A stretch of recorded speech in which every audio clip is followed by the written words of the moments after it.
अगर उत्तर प्रदेश एक स्वतंत्र देश होता ना, तो ये दुनिया का 5वां सबसे अधिक आबादी वाला देश होता। बिल्कुल। मतलब ब्राजील और रूस जैसे विशाल देशों से भी बड़ा। लेकिन इतनी बड़ी आबादी, इतनी विविध जनसांख्यिकी और इतने बड़े भौगोलिक क्षेत्र को प्रशासन की एक डोर में कैसे बांधा जाता है? यही तो सबसे दिलचस्प सवाल है। हाँ, और आज के इस डीप डाइव में हमारा मुख्य उद्देश्य उत्तर प्रदेश तथ्य सार 2024 के इन्हीं महत्वपूर्ण आंकड़ों का गहराई से विश्लेषण करना है। ये सत्र विशेष रूप से एसएससी, यूपीएससी और राज्य स्तरीय प्रतियोगी परीक्षाओं की तैयारी कर रहे विद्यार्थियों के लिए बहुत काम आने वाला है। एकदम सही। और हाँ, चर्चा में आगे बढ़ने से पहले जो भी विद्यार्थी हमें सुन रहे हैं, उन्हें याद दिला दूं कि ऐसी ही बेहतरीन और परीक्षा उन्मुख सामग्री के लिए trending GK info YouTube channel को लाइक, शेयर और सब्सक्राइब जरूर करें। बिल्कुल, सब्सक्राइब करना मत भूलिएगा। देखिए, परीक्षा के दृष्टिकोण से ये विश्लेषण बहुत अहम होने वाला है। सिर्फ आंकड़े रटना काफी नहीं होता। हाँ, उन आंकड़ों के पीछे का जो ऐतिहासिक या भौगोलिक कारण है, उसे समझना जरूरी है। सही कहा। आज हम एक परिणाम उन्मुख या कह लें रिजल्ट ओरिएंटेड नजरिए से बात करेंगे, जहां क्या से ज्यादा क्यों पर हमारा फोकस रहेगा। तो चलिए शुरुआत करते हैं उत्तर प्रदेश के भूगोल से, क्योंकि भूगोल ही किसी राज्य की अर्थव्यवस्था तय करता है। क्षेत्रफल की बात करें तो उत्तर प्रदेश 2,40,928 वर्ग किलोमीटर में फैला है। ये पूरे भारत के कुल क्षेत्रफल का 7.33% है और क्षेत्रफल के लिहाज से देश में चौथे स्थान पर आता है। बिल्कुल। और इसकी सीमाएं 8 राज्यों और एक केंद्र शासित प्रदेश यानी दिल्ली को छूती हैं। राइट। लेकिन यहाँ एक डेटा पॉइंट जो बहुत चर्चा में रहता है, वो है सोनभद्र जिला। हाँ, सोनभद्र गुणात्मक प्रश्न है। परीक्षाओं में सीधे तौर पर डायरेक्ट क्वेश्चन आता है कि कौन सा जिला 4 राज्यों को स्पर्श करता है। उत्तर तो सोनभद्र है, लेकिन इसका कारण इसकी विशिष्ट भूवैज्ञानिक स्थिति है। जहां विंध्य और कैमूर की पहाड़ियां मिलती हैं ना, अच्छा। वो एक बहुत ही सघन खनिज पेटी है, जहां कोयला, चूना पत्थर बहुत भारी मात्रा में है। मतलब संसाधनों की वजह से। जी। ऐतिहासिक रूप से जब राज्यों का पुनर्गठन हुआ और बाद में बिहार से झारखंड और मध्य प्रदेश से छत्तीसगढ़ अलग हुए, तो इन खनिज संपदा वाले क्षेत्रों के कारण ही सीमाएं इस तरह तय हुई कि आज सोनभद्र मध्य प्रदेश, छत्तीसगढ़, झारखंड और बिहार इन चारों के साथ सीमा साझा करता है। तो ये सिर्फ एक संयोग नहीं है, बल्कि भूगोल और संसाधनों का नतीजा है। एकदम सटीक। और सीमावर्ती राज्यों को याद रखने के लिए विद्यार्थियों को एक मेंटल मैप यानी मानसिक मानचित्र बनाना चाहिए। वो कैसे? कल्पना करें कि कोई व्यक्ति राज्य के केंद्र में खड़ा है और फिर घड़ी की सुई की दिशा में यानी क्लॉकवाइज घूमे। अच्छा, उत्तर से शुरू करके? हाँ, उत्तर पश्चिम में हिमाचल प्रदेश और उत्तराखंड, फिर पूर्व में बिहार और झारखंड, दक्षिण में छत्तीसगढ़ और मध्य प्रदेश, और फिर पश्चिम की ओर राजस्थान, हरियाणा और दिल्ली। इस तरह एक क्लॉकवाइज सर्कल में चलने से राज्य हमेशा के लिए याद हो जाते हैं। ये तो बहुत तार्किक है। रटने के बजाय नक्शा दिमाग में बैठ जाए तो परीक्षा के दबाव में गलतियां नहीं होती। बिल्कुल। खैर, अब क्योंकि भूगोल इतना विशाल है, तो आबादी भी वैसी ही होगी। 2011 की जनगणना के आंकड़े कहते हैं कि राज्य की कुल जनसंख्या 19.98 करोड़ है, जो कि भारत की कुल जनसंख्या का 16.5% है। 16.5%? बाप रे! और जब इतनी बड़ी आबादी हो ना, तो दशकीय वृद्धि दर और जनसंख्या घनत्व जैसे पैमाने बहुत अहम हो जाते हैं।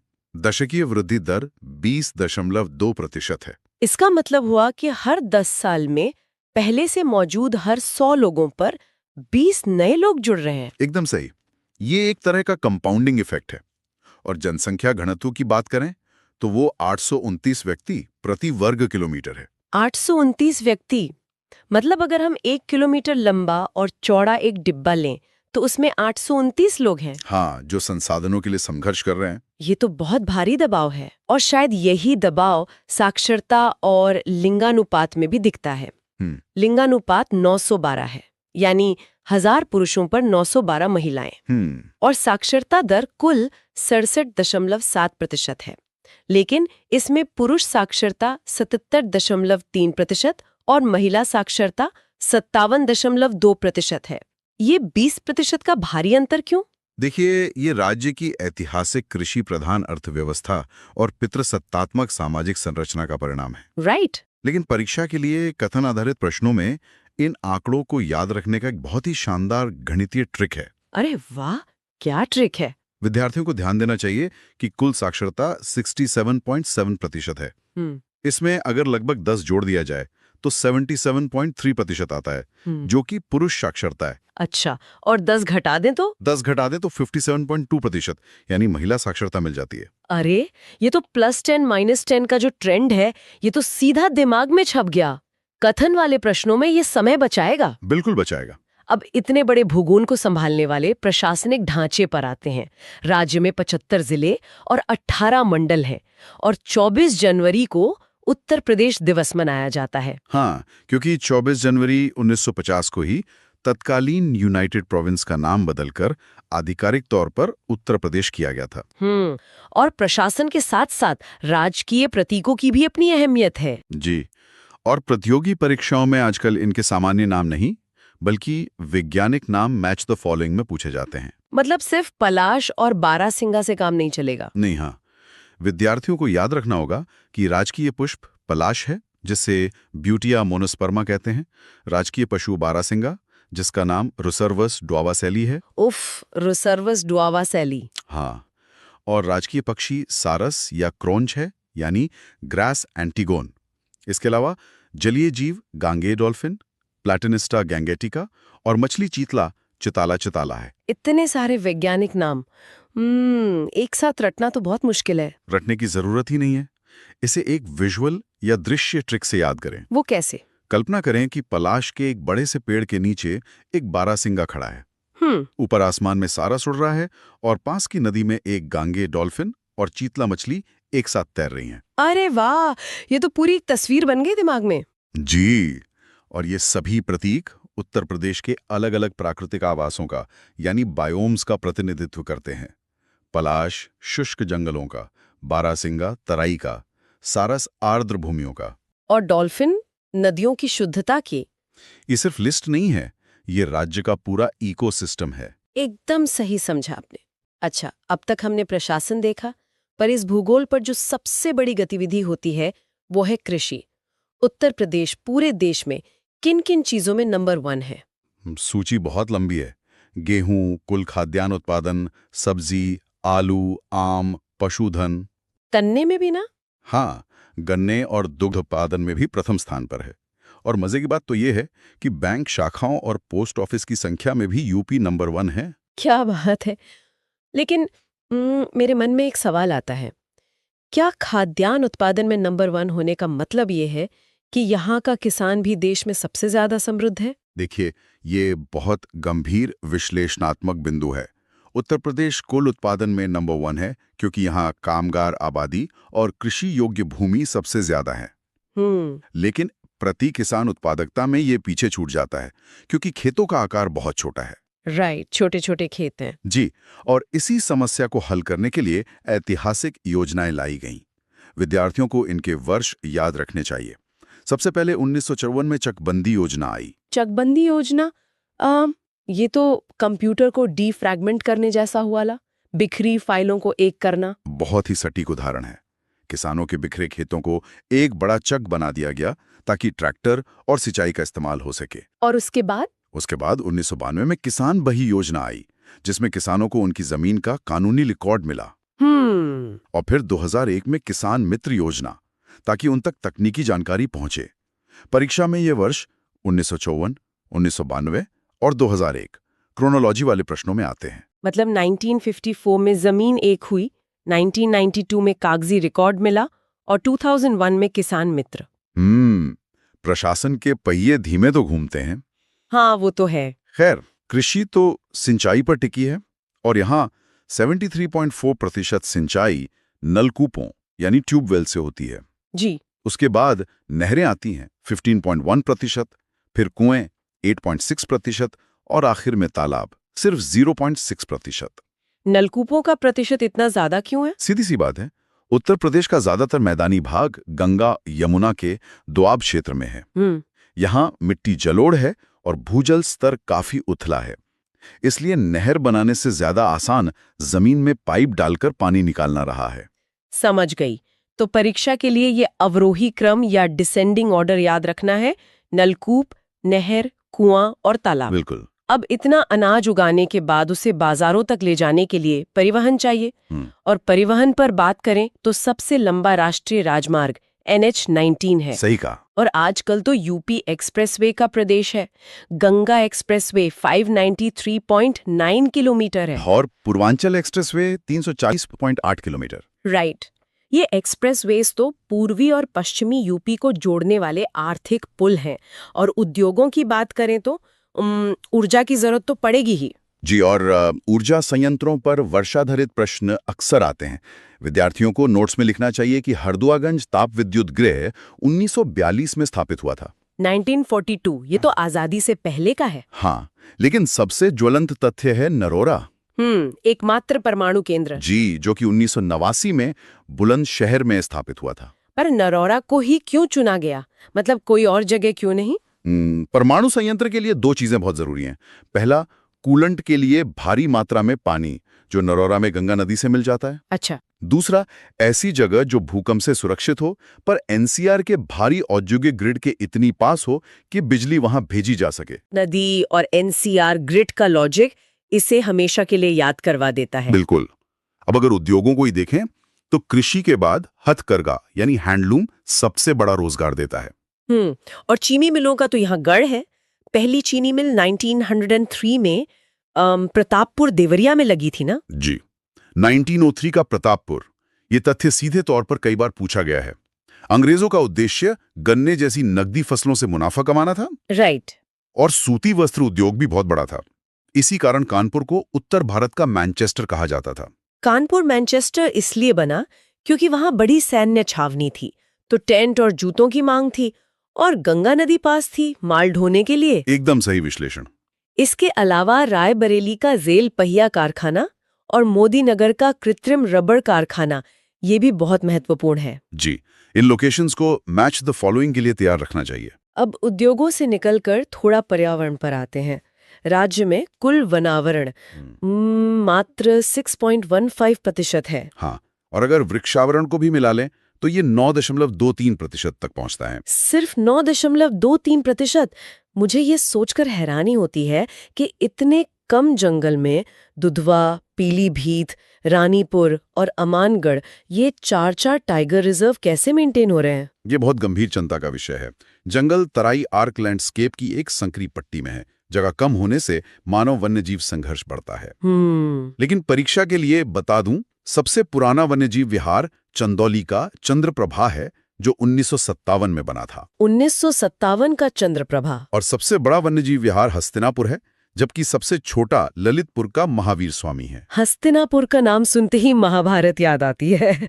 अगर हस्तिनापुर का साम्राज्य सबसे बड़ा था तो ये वन्यजीव विहार भी राज्य में सबसे बड़ा है। क्या बात है! बहुत बढ़िया एनालॉजी है ये। और पक्षी विहारों में लाख बाहोसी सबसे बड़ा है, जहां लाखों पक्षी आते हैं, ऐसे याद रख सकते हैं। और शेखा झील सबसे छोटा पक्षी विहार है। चलिए, वन्यजीवों के बाद अब थोड़ा सांस्कृतिक विरासत को देख लेते हैं। यूनेस्को विश्व धरोहर में तो यूपी का बड़ा योगदान है। जी, 1983 में ताजमहल और आगरा किला को सूची में शामिल किया गया था। फिर 1986 में फतेहपुर सीकरी को। ये तो भौतिक स्मारक हो गए। हाँ, लेकिन अब परीक्षा में अमूर्त विरासत यानी इंटेंजिबल हेरिटेज पर ज्यादा जोर है। अच्छा। विद्यार्थियों को याद रखना चाहिए कि 2008 में रामलीला और 2017 में कुंभ मेले को यूनेस्को ने मान्यता दी। ये वर्ष बहुत अहम है। रामलीला 2008 और कुंभ 2017।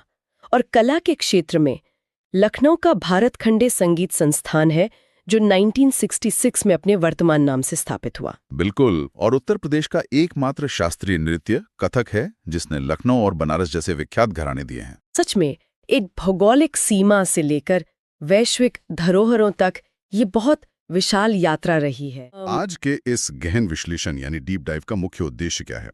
हम सीधा फोकस करेंगे यूपी बजट 26-27 पर, खासकर उन विद्यार्थियों के लिए जो यूपीएससी, यूपीपीएससी या राज्य स्तरीय प्रतियोगी परीक्षाओं की तैयारी कर रहे हैं। और देखिए, मैं यहाँ पर स्पष्ट कर दूं कि एक अनुशासित शिक्षक के तौर पर मेरा पूरा जोर सिर्फ और सिर्फ परीक्षा के दृष्टिकोण पर रहेगा। यहाँ कोई राजनीतिक चर्चा नहीं होगी, केवल ठोस तथ्य होंगे, परीक्षा में आने वाले सीधे सवाल होंगे और उन्हें दिमाग में बैठाने के लिए कुछ जादुई निमोनिक ट्रिक्स होंगी। बहुत बढ़िया। तो चलिए इस $1 ट्रिलियन के सपने से ही शुरू करते हैं। एक घरेलू बजट का उदाहरण लेते हैं। जैसे एक परिवार अपनी आय का कुछ हिस्सा सब्जी, किराने जैसे रोजमर्रा के खर्चों में लगाता है। हाँ, जिसे हम रेवेन्यू एक्सपेंडिचर कहते हैं। बिल्कुल। और कुछ हिस्सा वो घर बनाने या जमीन खरीदने में लगाता है ताकि भविष्य सुरक्षित हो सके। तो ये राज्य का बजट इस पैमाने पर कैसे काम कर रहा है? देखिए, ये घरेलू उदाहरण राज्य की अर्थव्यवस्था को समझने के लिए एकदम सटीक है। सबसे पहले तो 11 फरवरी 2026 को जब बजट पेश हुआ, उसका कुल आकार 9,12,696.36 करोड़ रुपए है। 9,12,000 करोड़ से भी ज्यादा? जी। पिछले वर्ष से यह लगभग 12.2 से 12.9% की वृद्धि है। मैं चाहूंगी कि जो भी विद्यार्थी हमें सुन रहे हैं वो इस सटीक संख्या को तुरंत अपने नोट्स में लिख लें। 9,12,696.36 करोड़। लिख लिया होगा सबने? तो इसमें से वो जमीन खरीदने वाला हिस्सा यानी पूंजीगत व्यय कितना है? यही सबसे दिलचस्प बात है। कुल बजट का 19.5%, जो कि लगभग 1.78 लाख करोड़ रुपए बैठता है, केवल पूंजीगत व्यय यानी कैपिटल एक्सपेंडिचर के लिए रखा गया है। अच्छा, मतलब संपत्ति निर्माण के लिए? या बजट में पूंजीगत व्यय का प्रतिशत क्या है? आपको ये 19.5% एकदम रट्टा मार लेना है। समझ गया। और रोजमर्रा के खर्चों के लिए जो राजस्व व्यय है वो कितना है? वो लगभग 5,83,000 करोड़ रुपए है, जो प्रशासन, वेतन और पेंशन वगैरह में जाता है। लेकिन देखिए, अगर राज्य संपत्तियां बना रहा है तो जाहिर है कि बाजार से भारी कर्ज भी उठा रहा होगा। राजकोषीय अनुशासन का क्या हाल है? कहीं राज्य दिवालिया तो नहीं हो जाएगा? बहुत ही तार्किक सवाल है, और यहीं पर मैं अपनी पहली ट्रिक, जिसे मैं रूल ऑफ 3 कहती हूँ, वो शेयर करूंगी। Rule of 3? ये कैसे काम करता है? देखिए, 16वें वित्त आयोग की सिफारिशों के अनुसार 2030-31 तक राजकोषीय घाटे यानी फिस्कल डेफिसिट को जीएसडीपी के 3% तक सीमित रखना है। इस बजट ने ठीक 3% का लक्ष्य रखा है। अच्छा, राजकोषीय घाटा 3% हो गया। और कर्ज का बोझ? राज्य पर जो कुल ऋण से जीएसडीपी अनुपात है, उसका लक्ष्य 23.1% है। अब ध्यान से सुनिए, राजकोषीय घाटा 3% और ऋण अनुपात 23.1%, जिसके अंत में भी 3 और 1 का संयोजन है। अरे वाह! मतलब परीक्षा में अगर ऑप्शन आए कि घाटा 4% है तो इस रूल ऑफ 3 से हम तुरंत उसे एलिमिनेट कर सकते हैं। बिल्कुल, यही इस ट्रिक का मकसद है। लेकिन बड़ी बड़ी आर्थिक बातें तो ठीक हैं। क्या ये 9 लाख करोड़ का पैसा आम नागरिक की जेब तक पहुंच रहा है? जमीनी स्तर पर इसका क्या असर दिख रहा है? असर बिल्कुल दिख रहा है। राज्य का जीएसडीपी अब 30.25 लाख करोड़ रुपए अनुमानित है, और इसकी वृद्धि दर 13.4% की शानदार रफ्तार से चल रही है। और प्रति व्यक्ति आय? क्योंकि विकास तो तभी माना जाएगा जब आम इंसान की कमाई बढ़े। एकदम सही। 2016-17 में राज्य की प्रति व्यक्ति आय महज 54,564 रुपए थी। आज ये दुगनी होकर 1,09,844 रुपए हो गई है। सीधे दोगुनी? जी हाँ, और 2025-26 तक इसे 1,20,000 रुपए तक पहुंचाने का लक्ष्य है। तो इसका सीधा असर तो गरीबी उन्मूलन पर भी पड़ा होगा। बिल्कुल। नीति आयोग के मापदंडों के हिसाब से लगभग 6 करोड़ लोगों को बहुआयामी गरीबी यानी मल्टी डायमेंशनल पॉवर्टी से बाहर निकाला गया है। 6 करोड़? ये तो कई देशों की पूरी आबादी से भी ज्यादा है। सही कहा। और एक और आंकड़ा जो आपको चौंका देगा, वो है बेरोजगारी दर। यह घटकर मात्र 2.24% रह गई है। एक सेकंड, इतनी बड़ी आबादी वाले उत्तर प्रदेश में केवल 2.24% बेरोजगारी दर? ये तो यूपीएससी के कथन आधारित प्रश्नों के लिए एक बहुत बड़ा ट्रैप हो सकता है। बिल्कुल, यही मैं समझाना चाह रही थी। जब यूपीएससी एमसीक्यू में ये स्टेटमेंट देता है तो छात्र अपनी सामान्य धारणा से सोचते हैं कि यूपी में तो 7-8% बेरोजगारी होगी ही। हाँ, अक्सर लोग यही सोचते हैं। और वो इस 2.24% वाले विकल्प को गलत मान बैठते हैं। ये एक क्लासिक ट्रैप है। इस ठोस आंकड़े को दिमाग में बैठा लीजिए। मतलब धारणाओं से नहीं बल्कि तथ्यों से परीक्षा पास होगी। अच्छा, अब आगे बढ़ते हैं। गरीबी हटाने और आय बढ़ाने के लिए कनेक्टिविटी जरूरी है। तो बजट का जो 25% इंफ्रास्ट्रक्चर को दिया गया है, क्या वो महज सड़कें बिछाना है? नहीं, ये सिर्फ ठेकेदारी वाला काम नहीं है, इसके पीछे एक बहुत ही सधी हुई भौगोलिक रणनीति है। भौगोलिक रणनीति?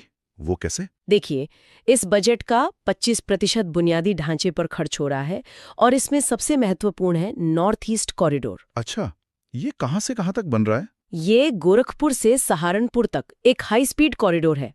इसके लिए 34,000 करोड़ रुपए का फंड आवंटित किया गया है। गोरखपुर राज्य के एकदम पूर्वी कोने में और सहारनपुर पश्चिमी सिरे पर, मतलब ये पूरे राज्य को तिरछे रूप में जोड़ेगा। बिल्कुल, पूर्वी कृषि क्षेत्रों को पश्चिमी औद्योगिक हब से जोड़ना ही इसका मकसद है।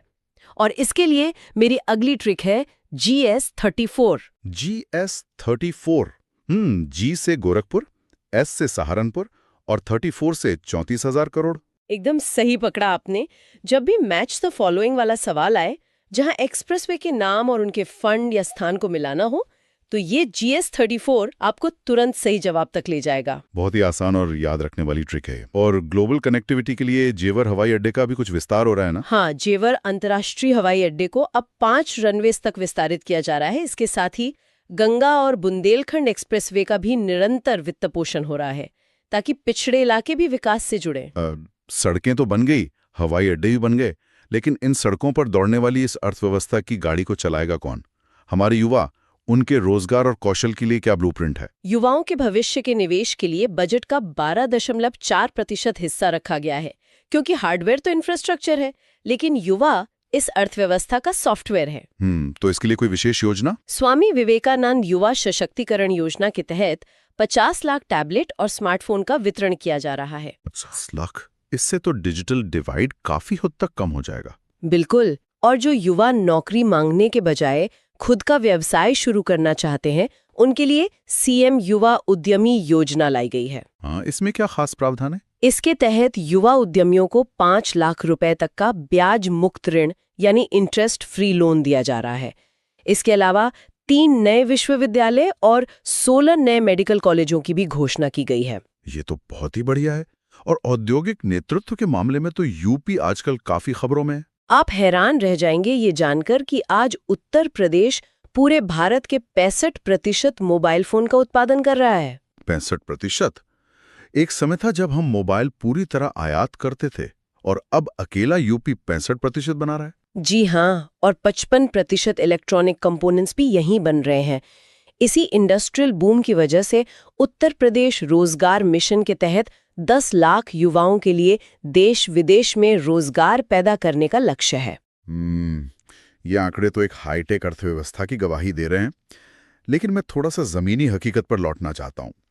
यूपी की असली आत्मा आज भी उसके खेतों और गांवों के सामाजिक ताने बाने में है। हाँ, बिल्कुल। अगर सारा ध्यान 65% मोबाइल फोन और स्मार्टफोन्स पर चला गया, तो क्या कृषि क्षेत्र और समावेशी विकास पीछे नहीं छूट जाएगा? देखिए, ये एक बहुत ही स्वाभाविक चिंता है, लेकिन सरकार भी इसे समझती है। आज भी बजट का लगभग 9 से 12% हिस्सा कृषि के लिए है। अच्छा, इसमें किसानों के लिए क्या प्रमुख घोषणाएं हैं? सबसे बड़ी बात, निजी नलकूपों यानी प्राइवेट ट्यूबवेल के लिए मुफ्त बिजली का प्रावधान जारी रखा गया है। इससे सिंचाई की लागत सीधे तौर पर कम हो जाती है। और गन्ने के किसानों के लिए? यूपी में तो गन्ना एक बहुत बड़ी फसल है। हाँ, 2025-26 के लिए गन्ने की कीमतों में 30 रुपए प्रति क्विंटल की वृद्धि की गई है। 30 रुपए प्रति क्विंटल? सुनने में तो ये रकम बहुत छोटी लग रही है। भले ही ये सुनने में छोटा लगे, लेकिन यूपी के गन्ने के विशाल उत्पादन को देखते हुए ये एक वॉल्यूम गेम है। इस एक फैसले से किसानों की आय में सीधे 3,000 करोड़ रुपए का इजाफा होगा। अच्छा, 3,000 करोड़?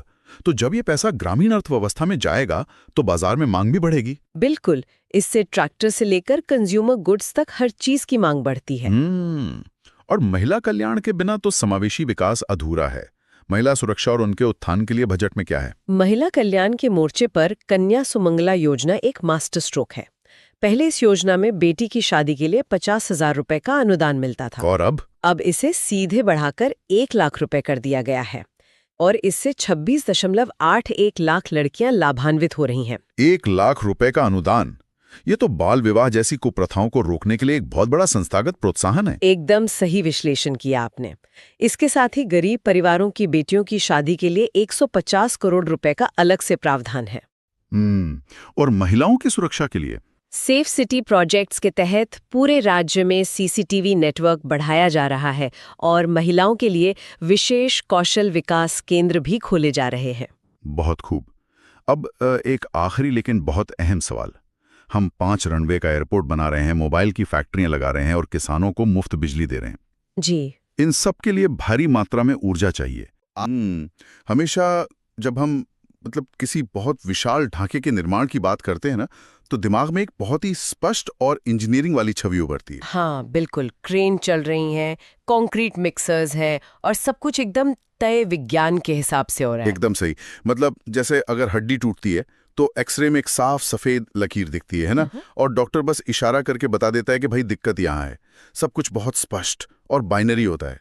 और सच कहूं तो इंसानी फितरत भी चीजों को ऐसे ही स्पष्ट देखना पसंद करती है। ये तो है, और आधुनिक दुनिया का ये एक बहुत ही आरामदायक सच भी बन गया है। ये मान लिया गया है कि अगर कोई इमारत बहुत बड़ी है और उसे सदियों तक टिकाए रखना है तो उसके भीतर स्टील या लोहे का एक मजबूत कंकाल होना ही चाहिए। हाँ, बिना लोहे के तो हम सोच भी नहीं सकते। बिल्कुल, बिना धातु के किसी गगनचुंबी संरचना की कल्पना करना ही आज के इंजीनियरों के लिए लगभग असंभव सा है। लेकिन तब क्या हो जब एक ऐसी भव्य संरचना की बात सामने आए जो 70 एकड़ के परिसर में फैली है, जिसे आने वाली कई सदियों तक सुरक्षित रहने के लिए डिजाइन किया गया है, और उसमें लोहे या स्टील का एक भी टुकड़ा इस्तेमाल नहीं हुआ है। बिल्कुल, एक भी टुकड़ा नहीं।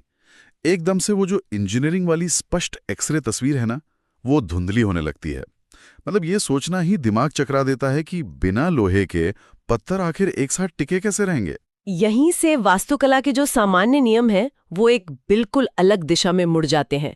और मजे की बात यह है कि ये कोई रहस्य नहीं है, बल्कि उस प्राचीन इंजीनियरिंग और भौतिकी का पुनरुद्धार है जिसे हम आज के सीमेंट और स्टील की चकाचौंध में कहीं भूल चुके थे। शुरुआत 22 जनवरी 2024 के उस दिन से करते हैं जब श्री राम जन्मभूमि तीर्थ क्षेत्र ट्रस्ट द्वारा प्राण प्रतिष्ठा समारोह का आयोजन किया गया था। स्रोत सामग्री में एक बहुत ही हैरान करने वाला तथ्य दर्ज है। मुहूर्त। हाँ, पंडित गणेश्वर शास्त्री द्रिवट जी वाला मुहूर्त। बिल्कुल। उन्होंने जो अभिजीत मुहूर्त निकाला वो मात्र 84 सेकंड का था। ईमानदारी से कहूं तो सुबह अपनी गाड़ी की चाबी ढूंढने में मुझे 84 सेकंड से ज्यादा का समय लग जाता है। ये तो है। और यहाँ एक ऐसा आयोजन जिसकी तैयारी में वर्षों लगे, उसका मुख्य क्षण सिर्फ 1 मिनट और 24 सेकंड का था। ये मुझे किसी स्पेस लॉन्च विंडो की तरह लगता है, जहां ब्रह्मांडीय स्तर पर हर एक सेकंड की सटीकता बहुत महत्वपूर्ण होती है। ये एक खगोल विज्ञान और प्राचीन गणनाओं का एक बहुत ही सटीक हिस्सा है असल में। अभिजीत मुहूर्त दिन का वो मध्य भाग होता है जिसे दोष मुक्त माना जाता है, और वो 84 सेकंड की जो विशिष्ट विंडो थी वो इसलिए चुनी गई क्योंकि ग्रहों और नक्षत्रों का संरेखण उस वक्त ऐसा था जो किसी भी नकारात्मक ऊर्जा को बेअसर कर देता है। क्या बात है। तो ये सिर्फ एक रस्म नहीं थी, बल्कि समय और अंतरिक्ष के एक बहुत ही विशिष्ट बिंदु को एकदम सटीक पकड़ने का प्रयास था। और उस 84 सेकंड के दौरान जो माहौल था उसे भी स्रोतों ने बहुत गहराई से दर्ज किया है। वहां एक मंगल ध्वनि का आयोजन किया गया था, लेकिन ये कोई साधारण बैकग्राउंड संगीत नहीं था।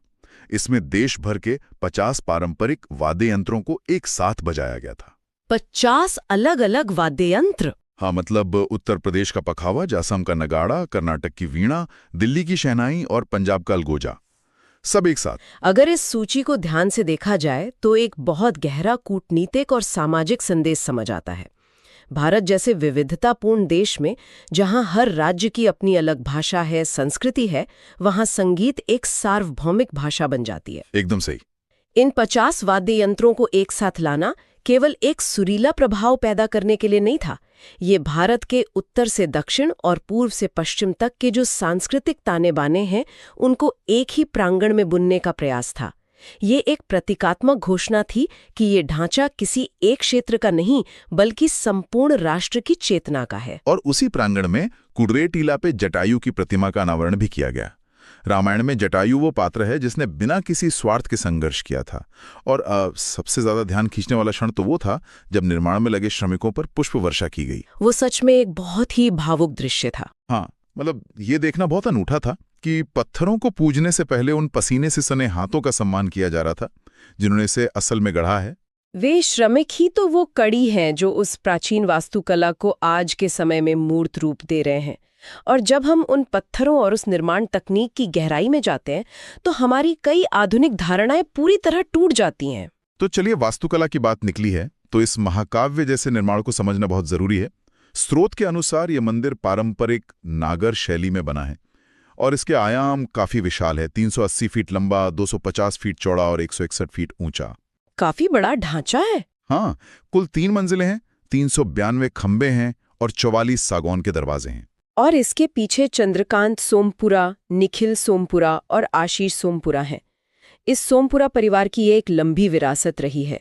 उन्होंने मूल रूप से 1988 में इसका डिजाइन तैयार किया था। हालांकि 2020 में इसे आधुनिक जरूरतों और वास्तुशास्त्र के अनुसार थोड़ा संशोधित किया गया। और इसका निर्माण का जिम्मा लार्सन एंड टुब्रो मतलब L&T जैसी दिग्गज कंपनी के पास है और प्रबंधन टाटा कंसल्टिंग इंजीनियर्स लिमिटेड देख रही है। अब यहीं पर मुझे एक बहुत बड़ा विरोधाभास नजर आता है? L&T और टाटा जैसी कंपनियां तो आधुनिक इंजीनियरिंग का पर्याय हैं। वे दुनिया भर में स्टील और कंक्रीट के विशाल ढांचे बनाती हैं, लेकिन स्रोत स्पष्ट रूप से कहता है कि इस मंदिर में लोहे या स्टील का बिल्कुल भी उपयोग नहीं हुआ है। एकदम शून्य। तो भाई, अगर धातु का इस्तेमाल नहीं हुआ है तो इतनी विशाल संरचना को भूकंप रोधी कैसे बनाया जा सकता है? मतलब धातु ही तो इमारतों को तनाव सहने और लचीलापन देने का काम करती है। अगर पत्थर के ऊपर बस पत्थर रख दिया जाए तो वो तो भूकंप में ताश के पत्तों की तरह ढह जाना चाहिए। ये विरोधाभास ही तो इस वास्तुकला की सबसे बड़ी खूबी है।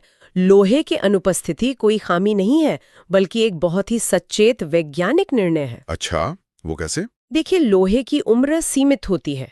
उसमें जंग लगता है जी। और जंग लगने पर वो फैलता है जी। जिससे पत्थर अंदर से टूट सकते हैं। इसलिए लोहे की जगह पत्थरों को जोड़ने के लिए खांचा और चूल तकनीक का उपयोग किया गया है। खांचा और चूल, अंग्रेजी में जिसे मॉर्टिस एंड टेनन जॉइंट कहते हैं। बिल्कुल वही। इसमें एक पत्थर में छेद मतलब खांचा किया जाता है और दूसरे पत्थर में एक उभरा हुआ हिस्सा या चूल बनाया जाता है जो उस छेद में पूरी तरह से फिट हो जाता है, एक पहेली के टुकड़ों की तरह। ओहो, मतलब पत्थर ही पत्थर को लॉक कर रहा है। हाँ, और इसके अलावा पत्थरों को लॉक करने के लिए तांबे की प्लेट्स और पिन का भी इस्तेमाल किया गया है, क्योंकि तांबे में जंग नहीं लगता और उसकी उम्र हजारों साल होती है। लेकिन भूकंप का क्या?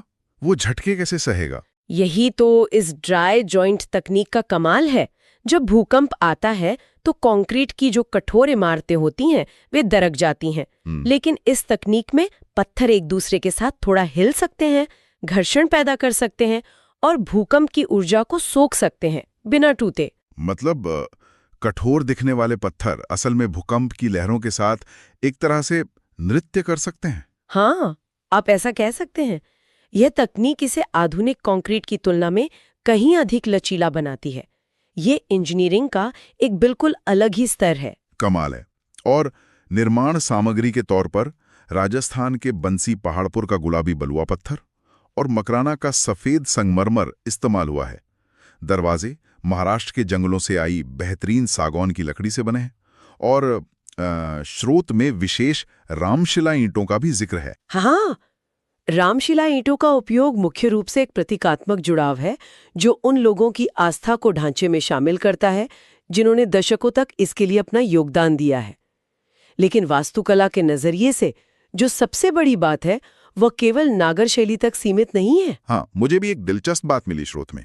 मंदिर परिसर में 732 मीटर लंबा और 14 फीट चौड़ा एक परकोटा यानी विशाल चारदीवारी बनाई गई है और स्रोत बताता है कि यह परकोटा दक्षिण भारतीय द्रविड़ शैली से प्रेरित है। और यही बात इसे स्थापत्य कला का एक अत्यंत दुर्लभ हाइब्रिड बनाती है। हाइब्रिड कैसे? देखिए, नागर शैली की पहचान उसके ऊंचे पर्वतनुमा शिखर और ऊंचे चबूतरों से होती है जो उत्तर भारत में बहुत आम है, जबकि द्रविड़ शैली अपने विशाल गोपुरम और मंदिर को घेरने वाले उस भव्य परकोटे के लिए जानी जाती है जो दक्षिण में दिखता है। हाँ, मीनाक्षी मंदिर वगैरह में जैसे दिखता है। बिल्कुल, उत्तर भारत के किसी भी मंदिर में इस स्तर का दक्षिण भारतीय परकोटा शायद ही देखने को मिलता है।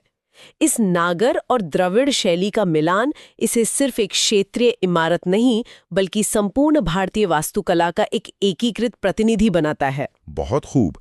अब वास्तुकला से थोड़ा आगे बढ़ें तो इस संरचना के केंद्र में गर्भगृह में जो मूर्ति स्थापित है वो अपने आप में कला और इंजीनियरिंग के चरम का उदाहरण है। स्रोत में बालक राम की मूर्ति का जो विवरण दिया गया है वो सच में बहुत दिलचस्प है। हाँ, मैसूर के मूर्तिकार अरुण योगीराज द्वारा बनाई गई है ये मूर्ति। बिल्कुल। कृष्णशिला यानी काले पत्थर से 51 इंच की ऊंचाई है और लगभग 200 किलो वजन की ये मूर्ति भगवान राम को एक 5 वर्षीय बालक के स्वरूप में कमल पर खड़े हुए दर्शाती है। और यहाँ कृष्णशिला का चुनाव भी बहुत सोच समझ कर किया गया है। ये पत्थर पानी या दूध से प्रतिक्रिया नहीं करता, इसलिए सदियों तक इसके क्षरण का खतरा नहीं रहता। कला के नजरिए से सोचें तो ये बहुत ही विस्मयकारी है। एक मूर्तिकार के सामने एक कठोर निर्जीव काला पत्थर है और उसे उस एक ही पत्थर के भीतर दो बिल्कुल विपरीत चीजें उकेरनी हैं।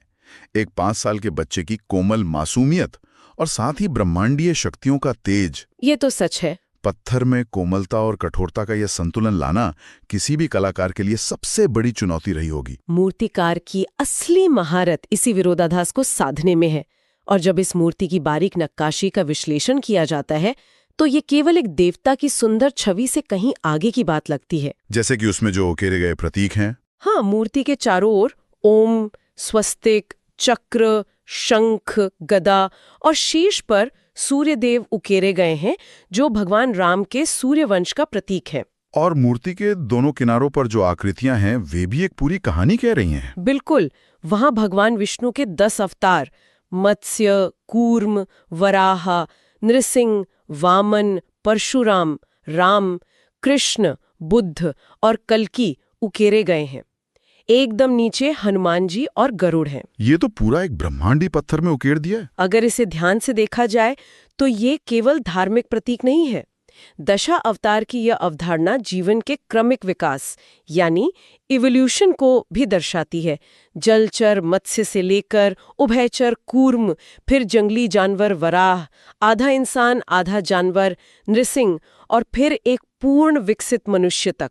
तो ये पूरी पौराणिक वंशावली और विकास क्रम को एक ही स्थान पर समेटने का एक दृश्य विश्वकोश बन जाता है। बिल्कुल, अ विजुअल एनसाइक्लोपीडिया। अब ये वास्तुकला और ये दृश्य विश्वकोश जिस जमीन पर खड़ा है उसका इतिहास बहुत बहुत जटिल रहा है। अब हम इस विश्लेषण के उस हिस्से में प्रवेश कर रहे हैं जहां तथ्यों को अत्यंत स्पष्टतापूर्ण, निष्पक्षता और ऐतिहासिक चश्मे से देखना आवश्यक है। हाँ, ये बहुत जरूरी है। स्रोत हमें 1528 से शुरू होने वाले एक लंबे ऐतिहासिक और कानूनी संघर्ष का पूरा घटनाक्रम प्रदान करता है। इस कानूनी सफर को समझना किसी भी सामाजिक विज्ञान के विद्यार्थी के लिए आवश्यक है। 1528 में बाबरी मस्जिद का निर्माण हुआ था और स्रोत स्पष्ट करता है कि 1853 में पहली बार इस स्थल पर धार्मिक संघर्ष दर्ज किया गया। उसके बाद 1859 में ब्रिटिश प्रशासन ने हस्तक्षेप किया और विवाद को शांत करने के लिए परिसर को 2 हिस्सों में बांट दिया। अंदर का हिस्सा नमाज के लिए और बाहर का चबूतरा हिंदुओं की पूजा के लिए तय किया गया। इस पूरे घटनाक्रम को अगर हम करीब से देखें तो ये एक पुरातात्विक खुदाई की तरह लगता है, जहां हर दशक में कानून, आस्था और समाज के नए नियम उभर कर सामने आए। किसी भी राज्य का इतिहास और उसकी अर्थव्यवस्था असल में उसकी भौगोलिक स्थिति से ही तय होती है। तो चलिए एकदम बेसिक से शुरू करते हैं। किसी भी जगह की कहानी समझने से पहले उसे ग्लोब पर खोजना जरूरी है। नोट्स के मुताबिक यूपी का अक्षांशीय विस्तार 23 डिग्री 52 मिनट से 31 डिग्री 28 मिनट उत्तरी अक्षांश है। और अगर हम देशांतरीय विस्तार की बात करें तो वो 77 डिग्री 30 मिनट पूर्व से 84 डिग्री 39 मिनट पूर्वी देशांतर तक फैला है। राइट। और इसका कुल क्षेत्रफल करीब 2,40,928 वर्ग किलोमीटर है। मतलब भारत के कुल क्षेत्रफल का 7.33% हिस्सा। बिल्कुल। और ये जो 7.33% का आंकड़ा है ना, ये सीधे एमसीक्यू में बिना किसी बदलाव के पूछा जाता है। इसे एकदम दिमाग में छाप लेना चाहिए। और क्षेत्रफल के लिहाज से भारत में इसका स्थान चौथा है। जी, चौथा स्थान। अच्छा, एक सेकेंड, अगर ये चौथे नंबर पर है तो पहले 3 कौन से हैं? पहले 3 राज्य हैं राजस्थान, मध्य प्रदेश और महाराष्ट्र। उसके बाद यूपी का नंबर आता है। और अगर हम इसके आकार को देखें तो ये एक विशाल आयत की तरह है। मतलब एक रेक्टेंगल की तरह? हाँ, जो पूरब से पश्चिम की ओर ज्यादा फैला है। इसकी पूरब से पश्चिम लंबाई करीब 650 किलोमीटर है और उत्तर से दक्षिण की चौड़ाई 240 किलोमीटर है। इतनी बड़ी जमीन है तो जाहिर है इसकी सीमाएं भी बहुत कॉम्प्लेक्स होंगी ना। मतलब मैंने नोट्स में देखा इसे एक चक्रव्यूह जैसा बताया गया है। राज्य की सीमाएं कुल 9 प्रशासनिक क्षेत्रों को छूती है। एकदम सही, जिसमें 8 राज्य हैं और एक केंद्र शासित प्रदेश है, दिल्ली। और सबसे लंबी सीमा मध्य प्रदेश के साथ लगती है, करीब 11 जिलों के साथ, राइट? जी, और सबसे छोटी सीमा लगती है हिमाचल प्रदेश के साथ, जो सिर्फ सहारनपुर को छूती है। ये सहारनपुर वाला पॉइंट मुझे बड़ा दिलचस्प लगा।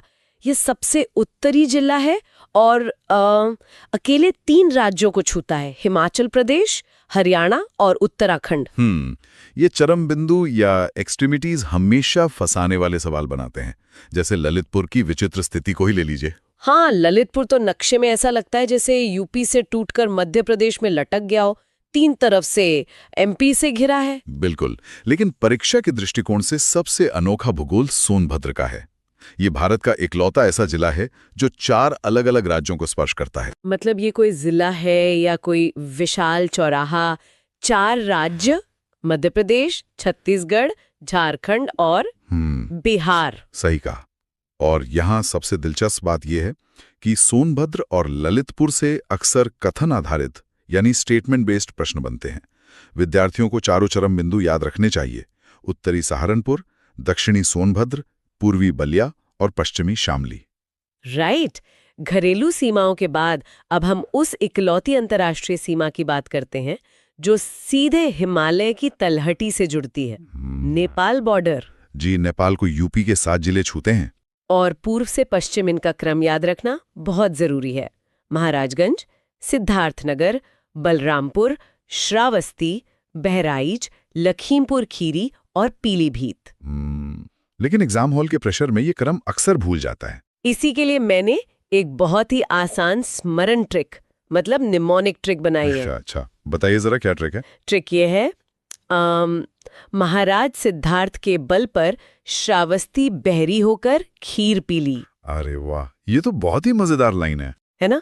देखिए, महाराज से महाराजगंज, सिद्धार्थ से सिद्धार्थनगर, बल से बलरामपुर, श्रावस्ती तो सीधा नाम है। और बहरी से बहराइच, खीर से लखीमपुर खीरी और पीली से पीलीभीत। बिल्कुल, एकदम सटीक बैठता है। Thank you. अच्छा, सीमाओं की बात कर रहे हैं तो एनसीआर यानी राष्ट्रीय राजधानी क्षेत्र का जिक्र भी बनता है। जी, यूपी के 8 जिले एनसीआर में शामिल हैं। बिल्कुल, गाजियाबाद, हापुड़, मेरठ, गौतम बुद्ध नगर, बुलंदशहर, मुजफ्फरनगर, शामली और बागपत। राइट।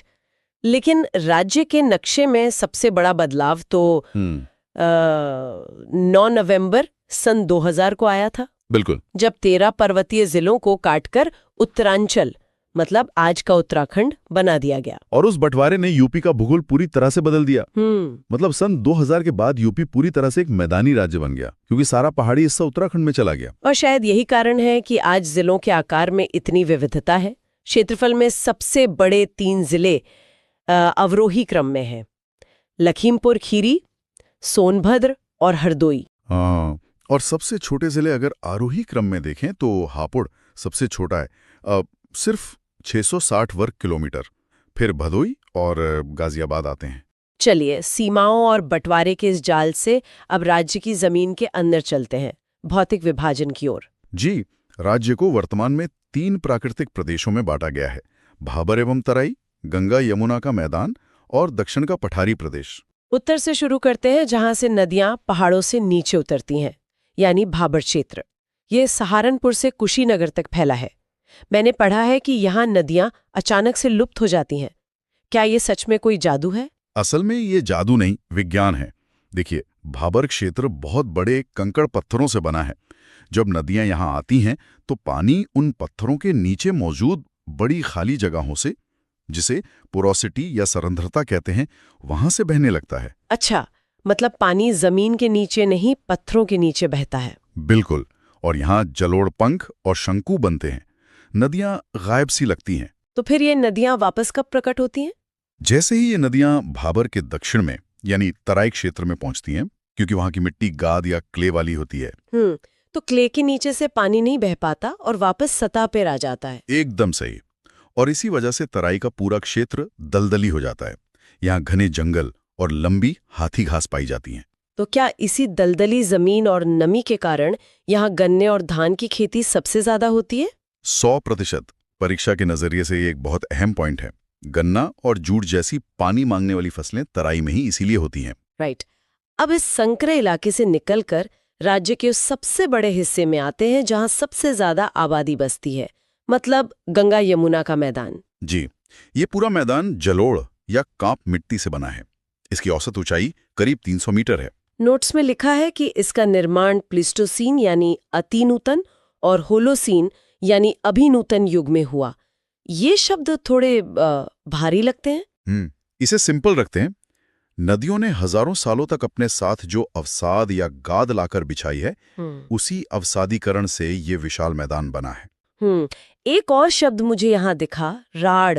ये राढ़ क्या होता है? देखिए, प्रदेश के जो ऊंचाई वाले भाग हैं, जहां नदियों के बाढ़ का नया पानी नहीं पहुंचता, वहां पाई जाने वाली प्राचीनतम जलोढ़ मिट्टी को ही राढ़ कहते हैं। ये एमसीक्यू में सीधा पूछा जा सकता है। अच्छा, राढ़ मतलब पुरानी जलोढ़ मिट्टी। राइट। अब मैदान को पार करके सीधे राज्य के प्राचीनतम दक्षिणी पठार की ओर चलते हैं। जी, दक्षिण का पठारी प्रदेश। इसका क्षेत्रफल 45,200 वर्ग किलोमीटर है। क्या ये पठार गोंडवाना लैंड का हिस्सा माना जाता है? अगर हम इसे बड़ी तस्वीर से जोड़ें तो हाँ, ये दक्कन के पठार का हिस्सा है, यानी प्रायद्वीपीय भारत का उत्तरी विस्तार। मतलब ये हिमालय और मैदानों से भी पुराना है? बिल्कुल। यहाँ आपको प्री कैम्ब्रियन युग की नीस चट्टानें मिलेंगी। इसमें मुख्य रूप से बुंदेलखंड और बघेलखंड शामिल हैं। नोट्स बताते हैं कि बुंदेलखंड के पश्चिमी भाग में एक खास काली मिट्टी मिलती है जिसे रेगोर कहते हैं। जी, रेगोर मिट्टी। और बुंदेलखंड में प्लास नाम की घास भी पाई जाती है। एकदम सही। और अगर बघेलखंड की तरफ देखें तो वहां शंक्वाकार या कॉनिकल टीले मिलते हैं। कैमूर श्रृंखला भी वहीं है और वहां की प्रमुख नदी सोन है। लेकिन एक बात बताइए, इस पठारी क्षेत्र की खेती मैदानों से इतनी अलग क्यों है? क्योंकि यहाँ की मिट्टी पथरीली है और बारिश बहुत कम होती है, इसलिए यहाँ आपको धान नहीं मिलेगा, बल्कि किसान मुख्य रूप से ज्वार, चना और तिलहन की खेती करते हैं। मतलब जमीन की बनावट ही तय करती है कि क्या उगेगा। राइट। अगर मैं आपसे कहूं कि उत्तर प्रदेश की जमीन पर चाय के बागान लहलहा सकते हैं, या फिर सर्दियों में जो यहाँ बारिश होती है ना, उसका पानी दरअसल हजारों किलोमीटर दूर यूरोप के भूमध्य सागर से उड़कर आता है, तो शायद पहली बार में यकीन करना मुश्किल हो गया है ना? हाँ, बिल्कुल। मतलब ये सुनने में किसी फैंटेसी जैसा लगता है, लेकिन आज हमारे पास जो गहरे भौगोलिक दस्तावेज मौजूद हैं, वो कुछ ऐसी ही चौंकाने वाली कहानी बयां करते हैं। सही कहा। और आज के इस डीप डाइव का मिशन सिर्फ कुछ रटे रटाए आंकड़े दोहराना नहीं है, बल्कि हमें ये समझना है कि हवा, पानी और जमीन के जो खामोश ताकतें हैं, वो कैसे करोड़ों लोगों के जीवन और खेती को आकार देती हैं। जी, क्योंकि जमीन कोई खाली कैनवस नहीं होती। ये नदियों, तूफानों और सदियों के मौसम द्वारा उकेरी गई एक बेहद जीवंत कलाकृति है। बिल्कुल। चलिए इसे थोड़ा विस्तार से समझते हैं। इस कलाकृति की भव्यता को समझने के लिए बस इस बात पर गौर करना काफी है कि एक ही राज्य की सीमाओं के भीतर जलवायु के दो बिल्कुल विपरीत छोर काम कर रहे हैं। हाँ, एक तरफ राज्य के दक्षिणी हिस्से हैं जो कर्क रेखा यानी ट्रॉपिक ऑफ कैंसर की चिलचिलाती गर्मी से सीधे तौर पर प्रभावित होते हैं, और दूसरी तरफ, जैसा आपने अभी जिक्र किया, भूमध्य सागर से उठने वाले बर्फीले चक्रवातों का असर भी इसी जमीन पर पड़ता है। मतलब ये इलाका एक ऐसा भौगोलिक चौराहा है जहां दुनिया भर की मौसमी ताकतें आपस में टकराती हैं। जब मैं इन दस्तावेजों को खंगाल रही थी तो उत्तर प्रदेश की जलवायु को उष्णकटिबंधीय मानसूनी या ट्रॉपिकल मानसून कहा गया है। सही बात है। और विज्ञान की दुनिया में इसे समझाने के लिए कॉपेन नाम के वैज्ञानिक ने CWG और थॉर्नफेट ने CBW जैसे वर्गीकरण दिए हैं। अब आम भाषा में ये सिर्फ अंग्रेजी के कुछ अक्षर लगते हैं। जमीन पर खेती करने वाले किसी इंसान के लिए इन भारी भरकम शब्दों का असल में क्या अर्थ है? यहाँ सबसे रोचक बात यह है कि विज्ञान की भाषा अक्सर जटिल लगती है, लेकिन इसके पीछे का सच बहुत सीधा होता है। अगर हम कॉपेन के CWG को ही खोलकर देखें तो C का मतलब है एक ऐसी जलवायु जहां सर्दियां हल्की होती हैं, बहुत कठोर नहीं। अच्छा, और W का क्या मतलब हुआ फिर? W का अर्थ है विंटर ड्राई, यानी सर्दियां सूखी होती हैं, मुख्य बारिश सर्दियों में नहीं होती। और जो जी है वो खास तौर पर गंगा के मैदानों के उस तापमान चक्र को दर्शाता है जहां गर्मियों में बहुत तेज गर्मी पड़ती है और फिर अचानक भारी मानसूनी बारिश आती है।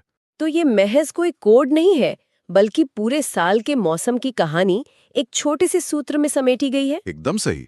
और इसी मौसम के जटिल विज्ञान ने राज्य को 9 अलग-अलग कृषि जलवायु प्रदेशों में बांट दिया है।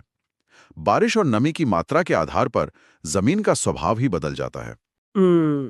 तो ये बंटवारा मुख्य रूप से कैसे होता है? मुख्य रूप से राज्य 2 हिस्सों में बटा है। तराई और पूर्वी हिस्से आर्द्र एवं उष्ण प्रदेश में आते हैं, जहां नमी ज्यादा होती है और बारिश 100 से 180 सेंटीमीटर तक पहुंचती है। वहीं मैदानी हिस्से साधारण आर्द्र एवं उष्ण हैं, जहां 80 से 100 सेंटीमीटर बारिश होती है। और जैसे जैसे हम पूरब से पश्चिम की ओर जाते हैं, हवा का सूखापन लगातार बढ़ता जाता है ना? जी बिल्कुल। और ये सूखापन गर्मियों में अपने चरम रूप में दिखता है। मध्य मार्च से मध्य जून तक तापमान 47 डिग्री सेल्सियस तक चला जाता है। 47 डिग्री, बाप रे! लेकिन यहाँ एक सोचने वाली बात है। झांसी और आगरा में ही गर्मी का इतना भयानक प्रकोप क्यों दिखता है, जबकि बरेली का मौसम अपेक्षाकृत ठंडा रहता है?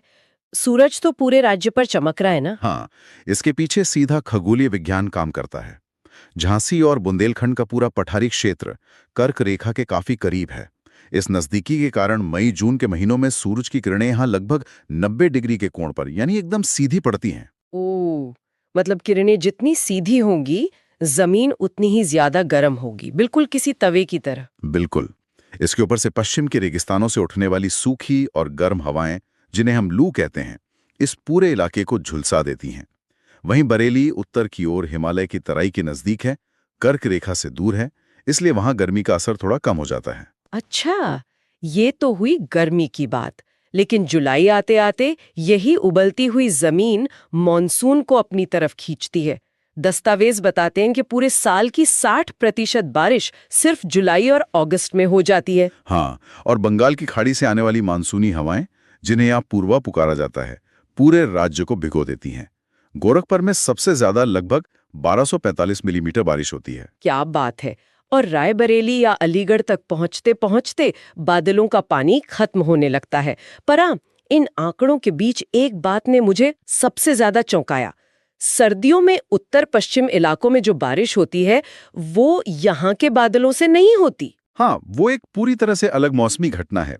सर्दियों में यूरोप के भूमध्य सागर के ऊपर जो चक्रवात बनते हैं, वे तेज रफ्तार हवाओं, जिन्हें जेट स्ट्रीम कहते हैं, उनके सहारे उड़कर हजारों किलोमीटर का सफर तय करते हैं। और फिर वो उत्तर भारत के पहाड़ों से टकराते हैं। बिल्कुल। इसी वजह से सर्दियों में जो 7 से 10 सेंटीमीटर की बारिश होती है, उसे वेस्टर्न डिस्टर्बेंस या पश्चिमी विक्षोभ कहा जाता है। ये बारिश कम जरूर है, लेकिन रबी की फसल, विशेषकर गेहूं के लिए ये किसी संजीवनी से कम नहीं होती। अरे वाह! जब इतनी भारी मात्रा में भूमध्य सागर से आया पानी और फिर मॉनसून की तेज बारिश जमीन पर गिरती है, तो जाहिर है वो खामोश नहीं बैठती। पानी जमीन को काटता हुआ नदियां बनाता है। और नदियां अपने साथ लाती हैं वो चीज जिस पर पूरी सभ्यता टिकी है, जलोढ़ यानी एलुवियल मिट्टी। वाडिया और मुखर्जी जैसे भूवैज्ञानिकों ने गंगा के इस विशाल मैदान की मिट्टी को 2 हिस्सों में बांटा है, बांगर और खादर। इसे पढ़ते हुए मेरे दिमाग में एक ख्याल आया था। मान लीजिए कि नदियां एक तरह का बैंक हैं। क्या हम खादर की जमीन को एक एक्टिव सेविंग अकाउंट की तरह देख सकते हैं? Active saving account? वो कैसे? मतलब एक ऐसा अकाउंट जिसमें बाढ़ का पानी हर साल नई उपजाऊ मिट्टी के रूप में पूंजी जमा करता है। हाँ। और दूसरी तरफ बांगर एक पुराने फिक्स्ड डिपॉजिट की तरह, जो एक बार बन तो गया, लेकिन अब उसमें कोई नया निवेश नहीं हो रहा है। अरे वाह, ये तुलना तो इसके वैज्ञानिक पहलू को बहुत आसानी से स्पष्ट कर देती है। अगर इसी फिक्स्ड डिपॉजिट यानी बांगर की रासायनिक संरचना को देखा जाए, तो ये पुरानी जलोढ़ मिट्टी है। मतलब ये जमीन नदी के बहाव से काफी ऊंचाई पर होती है, इसलिए यहाँ बाढ़ का नया पानी नहीं पहुंच पाता, राइट? एकदम सही। समय के साथ हुआ ये है कि इस मिट्टी में फास्फोरस और ह्यूमस तो भरपूर मात्रा में बचे हुए हैं, लेकिन चूंकि सदियों से इस पे खेती हो रही है और नई मिट्टी नहीं आ रही है, इसलिए इसमें नाइट्रोजन की भारी कमी हो गई है। फसलें नाइट्रोजन सोख लेती हैं और उसकी भरपाई प्राकृतिक रूप से नहीं हो पाती। और वहीं जो हमारा एक्टिव सेविंग अकाउंट है, यानी खादर, उसका विज्ञान इसके बिल्कुल उलट काम करता है। जी हाँ, खादर नदियों के एकदम करीब का निचला इलाका है। ये नवीन जलोढ़ है। जब नदी में बाढ़ आती है तो पानी एक प्राकृतिक सेंट्रीफ्यूज की तरह काम करता है। अच्छा, वो अपने साथ गाद, चूना और पोटाश लेकर आता है। बिल्कुल। और बाढ़ उतरने के बाद वो उसे एक बहुत ही बारीक, हल्के रंग की और छिद्रयुक्त परत के रूप में जमीन पर बिछा देता है। हर साल ये प्रक्रिया दोहराई जाती है, जिससे ये मिट्टी हमेशा तरोताजा बनी रहती है। इस ज्ञान को जमीनी स्तर से जोड़ने के लिए किसानों ने भी इन मिट्टियों को अपने नाम दिए हैं। ऊंचाई पर होने के कारण पूर्वी इलाकों में बांगर को ऊपरहार कहा जाता है, कहीं इसे दोमट तो कहीं मटियार कहा जाता है। जी। लेकिन रुकिए, अगर हम नदियों के किनारे थोड़ा और ध्यान से देखें तो कई जगहों पर 10-12 फीट ऊंचे रेत के विशाल टीले भी दिखाई देते हैं, जिन्हें भूड़ कहा जाता है। क्या ये महज तेज हवा से उड़कर इकट्ठी हुई साधारण रेत है? नहीं नहीं, बाहर से देखने पर यह सिर्फ रेत के ढेर लग सकते हैं, लेकिन असल में ये भूवैज्ञानिक इतिहास का एक जीता जागता पन्ना है। इन भूड़ के टीलों का निर्माण आज से नहीं बल्कि प्लेस्टोसीन युग से जुड़ा है। प्लेस्टोसीन युग मतलब ये लाखों साल पुराने हैं। जी हाँ, हजारों लाखों साल पहले जब नदियां अपने साथ भारी मात्रा में बलुई मिट्टी और गाद लाती थीं और तेज हवाएं उस रेत को किनारों पर लगातार जमा करती रहती थीं, तब इन ऊंचे टीलों का निर्माण हुआ था। क्या बात है! मैदानी इलाकों की इस मुलायम, चिकनी और उपजाऊ कहानी से निकलकर अब कुछ ऐसे क्षेत्रों की तरफ मुड़ना जरूरी है जहां का भूगोल थोड़ा आक्रामक और रहस्यमयी है। उत्तर में भाबर और तराई और दक्षिण में बुंदेलखंड। हाँ, भाबर का नाम आते ही तो भूगोल बिल्कुल बदल जाता है। बिल्कुल, भाबर का जिक्र आते ही वो रहस्यमयी दृश्य सामने आता है, जहां बड़ी बड़ी नदियां अचानक जमीन के नीचे लुप्त हो जाती हैं। ये कोई जादू तो नहीं हो सकता? जादू बिल्कुल नहीं है। इसके पीछे का भौतिक विज्ञान बहुत ही दिलचस्प है। शिवालिक पहाड़ियों के ठीक नीचे का जो इलाका है उसे भाबर कहते हैं। जब कोई तेज नदी पहाड़ों से उतरकर अचानक समतल मैदान पर आती है तो उसकी गति एकदम से कम हो जाती है। गति कम होने के कारण वो अपने साथ लाए गए भारी कंकड़, पत्थरों और चट्टानों को वहीं गिरा देती हैं। अच्छा, तो हजारों सालों में इन पत्थरों की इतनी मोटी परत बन गई है कि नदी का पानी उन पत्थरों के ऊपर से बहने के बजाय उनके बीच की खाली जगहों से नीचे चला जाता है। एकदम सही पकड़ा आपने। इसलिए सतह से देखने पर लगता है कि नदी गायब हो गई है। लेकिन पानी हमेशा के लिए गायब नहीं होता।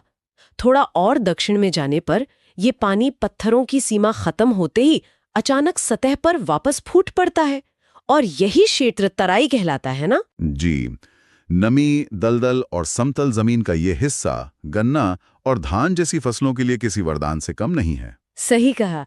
लेकिन जब हम राज्य के एकदम दक्षिणी हिस्से यानी बुंदेलखंड की तरफ जाते हैं तो भूगोल एक बार फिर अपना रूप बदल लेता है। तो इस सब का असल मतलब क्या है? जो जमीन इतनी पुरानी है, जहां पत्थरों का राज है, वहां खेती कैसे होती है? वही तो मैं सोच रही थी। वहां तो नदियां हर साल नई मिट्टी भी नहीं बिछाती। बुंदेलखंड की जमीन को समझने के लिए हमें दक्कन के पठार को समझना होगा, क्योंकि ये उसी का उत्तरी विस्तार है। यहाँ की मिट्टी हजारों साल पुरानी नीस और ग्रेनाइट चट्टानों के धीरे धीरे टूटने और मौसम की मार सहने से बनी है। मतलब ये नदियों द्वारा लाई गई मिट्टी नहीं है, बल्कि चट्टानों का ही पिसा हुआ रूप है। बिल्कुल। और यहाँ बहुत विविधता है, जैसे काली मृदा, जिसे स्थानीय भाषा में करेल, कपास या रेगुर मिट्टी कहा जाता है, ये नमी सोखने में बहुत माहिर होती है और चने या गेहूं के लिए बेहतरीन है। और मिर्जापुर और सोनभद्र में जो लाल मिट्टी दिखती है वो क्यों होती है?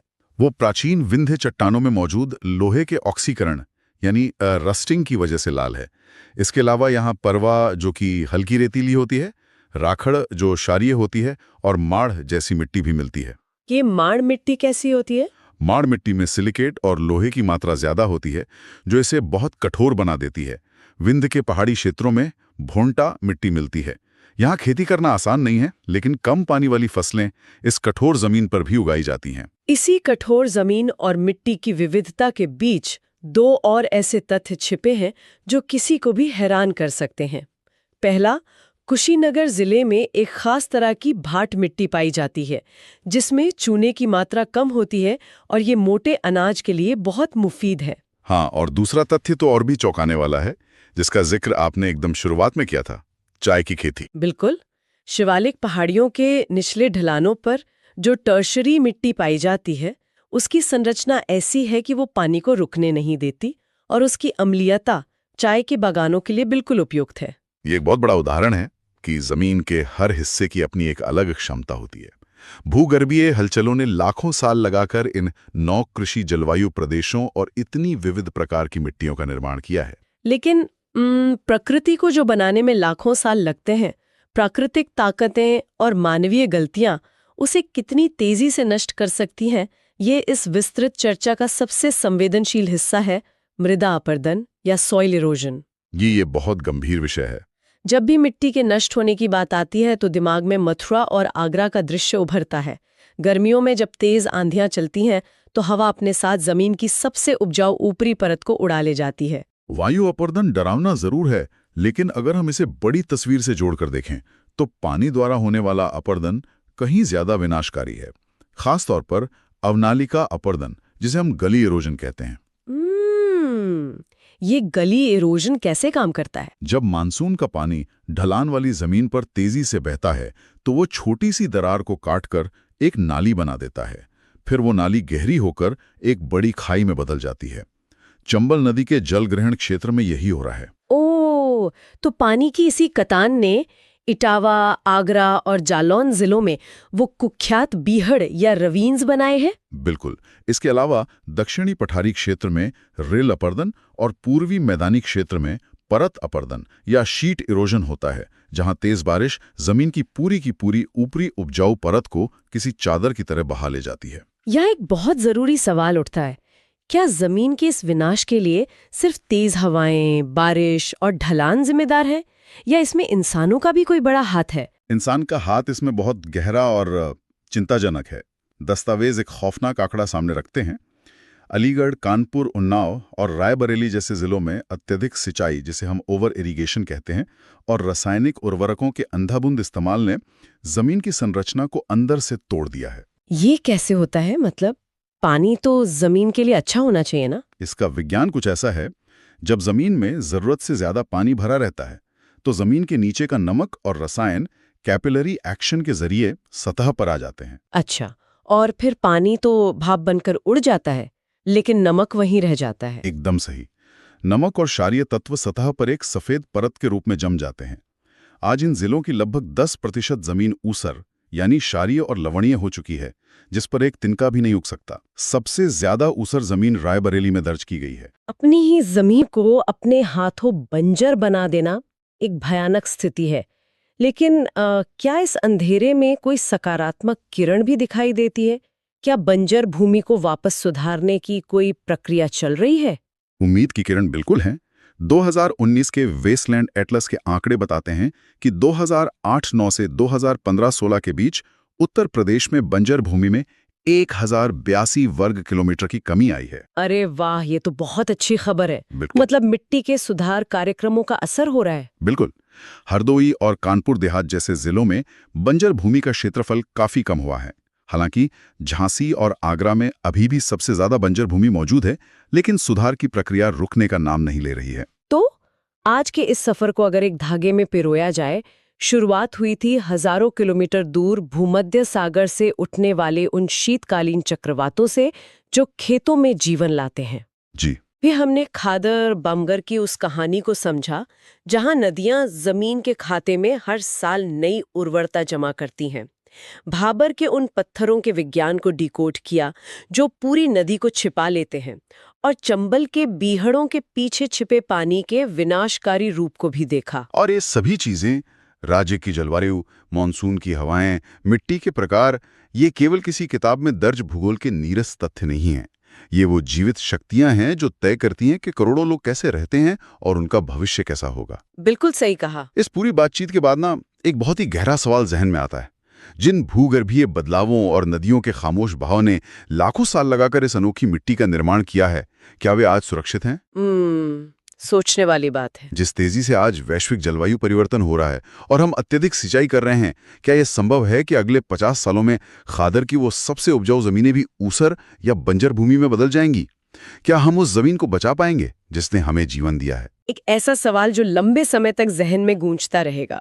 क्या वो जीवित कलाकृति जो नदियों और मौसम ने इतने प्यार से उकेरी थी, कहीं इंसानी अनदेखी के कारण एक सूखी और बंजर जमीन में तो तब्दील नहीं हो जाएगी। इस पर जरूर विचार किया जाना चाहिए। आज की इस विस्तृत चर्चा में बस इतना ही। किसी भी राज्य का भविष्य उसकी शिक्षा व्यवस्था ही तय करती है। एकदम सही बात है। अब मेरे पास जो डेटा है उसके हिसाब से यूपी में कुल 83 विश्वविद्यालय हैं, जिसमें 38 राज्य, 31 निजी और 9 डीम्ड हैं। पर इतने बड़े जंगल में परीक्षा के लिए सबसे ज्यादा जरूरी कौन से हैं? मतलब सब तो याद नहीं रख सकते ना? नहीं, सब बिल्कुल याद नहीं रखने हैं। पूरा फोकस हमें उन 6 केंद्रीय विश्वविद्यालयों पर रखना है जहाँ से स्टेटमेंट बेस्ड सवाल बनते हैं। अच्छा, सिर्फ 6? हाँ, सिर्फ 6। मैं बताती हूँ। पहले 3 तो ऐतिहासिक हैं, अलीगढ़ मुस्लिम विश्वविद्यालय, बनारस हिंदू विश्वविद्यालय वाराणसी में और इलाहाबाद विश्वविद्यालय प्रयागराज में। ये तीनों तो वैसे भी बहुत फेमस हैं। हाँ, पर असली कंफ्यूजन बाकी 3 में होता है। वो कौन से? चौथा है लखनऊ का बाबा साहेब भीमराव अंबेडकर विश्वविद्यालय। 5वां है अमेठी का राजीव गांधी राष्ट्रीय विमानन विश्वविद्यालय। वेट, अमेठी में विमानन मतलब एविएशन? हाँ, यही वो पॉइंट है जहाँ एग्जामिनर फंसाता है। राजीव गांधी राष्ट्रीय विमानन विश्वविद्यालय अमेठी में ही है। और छठा है झांसी का रानी लक्ष्मीबाई केंद्रीय कृषि विश्वविद्यालय। अरे वाह, ये तो बहुत क्लियर हो गया। पर झांसी में कृषि विश्वविद्यालय क्यों? मतलब गंगा का उपजाऊ मैदान तो और भी जगह है। देखिए, यही वो क्यों है जिसकी मैं बात कर रही हूँ। झांसी आता है बुंदेलखंड क्षेत्र में, जो कि सूखा इलाका है। बिल्कुल, वहाँ भयंकर सूखे और पानी की कमी की समस्या रहती है। तो वहाँ की सूखी और पथरीली जमीन पर खेती कैसे हो, इसके लिए विशिष्ट शोध की जरूरत है। इसीलिए वहाँ ये संस्थान है ताकि ड्राईलैंड एग्रीकल्चर डेवलप हो सके। क्या बात है, मतलब संस्थान की लोकेशन उसकी जरूरत तय कर रही है। मैंने करंट अफेयर्स में ये भी पढ़ा था कि अभी फरवरी 2024 में प्रयागराज में डॉक्टर राजेंद्र प्रसाद राष्ट्रीय विधि विश्वविद्यालय का उद्घाटन हुआ है। हाँ, और ये सीधा सवाल बन सकता है, प्रयागराज शुरू से ही न्यायिक राजधानी रहा है ना, हाईकोर्ट की वजह से, तो वहाँ लॉ यूनिवर्सिटी होना लॉजिकल है। बिल्कुल। और अगर हम नए राज्य विश्वविद्यालयों की लिस्ट देखें ना, तो लगता है कि यूपी अब सिर्फ सामान्य डिग्री नहीं बांटना चाहता। आप सही कह रहे हैं। जैसे मेरठ में मेजर ध्यानचंद क्रीड़ा विश्वविद्यालय बन रहा है, लखनऊ में यूपी पुलिस और फॉरेंसिक साइंस विश्वविद्यालय। हाँ, और गोरखपुर में महायोगी गुरु गोरखनाथ आयुष विश्वविद्यालय भी तो है। राइट, मतलब कृषि, खेल, फॉरेंसिक और आयुष, राज्य का फोकस अब स्पेसिफिक स्किल डेवलपमेंट पर है। एग्जैक्टली। और जहाँ स्किल्स और रिसर्च की बात आती है, वहाँ शोध संस्थानों का जिक्र आना बहुत जरूरी है। अरे हाँ, रिसर्च इंस्टीट्यूट। पर सच कहूं तो इनकी लिस्ट देख के डर लगता है। मतलब इतने सारे शहर और इतने सारे नाम, एग्जाम में कैसे याद आएंगे ये सब? कोई तरीका है नहीं याद रखने का? बिल्कुल, तरीका है इसके। मैं हमेशा अपने स्टूडेंट्स को न्यूमोनिक ट्रिक्स यानी स्मरण ट्रिक्स इस्तेमाल करने को कहती हूँ। अच्छा, कोई एक ट्रिक बताइए जरा। चलिए लखनऊ के संस्थानों की ट्रिक बताती हूँ। बस एक छोटी सी कहानी इमेजिन कीजिए। लखनऊ के नवाबों ने वनस्पति से औषधि बनाई, विष का असर खत्म किया और फिर आराम से गन्ना खाया। ये तो बहुत फनी है। नवाब गन्ना खा रहे हैं जहर खत्म करके। पानी है इसीलिए तो दिमाग इसे कैच करता है। अब देखिए, इस एक लाइन में 4 बड़े राष्ट्रीय संस्थान छिपे हैं। अच्छा, कैसे? वनस्पति से राष्ट्रीय वनस्पति अनुसंधान संस्थान, ओहो, और औषधि से केंद्रीय औषधि अनुसंधान संस्थान, ओहो, और विष से भारतीय विश्वविज्ञान अनुसंधान संस्थान। बिल्कुल सही। और अंत में गन्ना से भारतीय गन्ना अनुसंधान संस्थान। ये चारों लखनऊ में है। ये तो कमाल की ट्रिक है। मतलब मैच द फॉलोइंग वाले सवाल तो इससे आराम से सॉल्व हो जाएंगे। एकदम।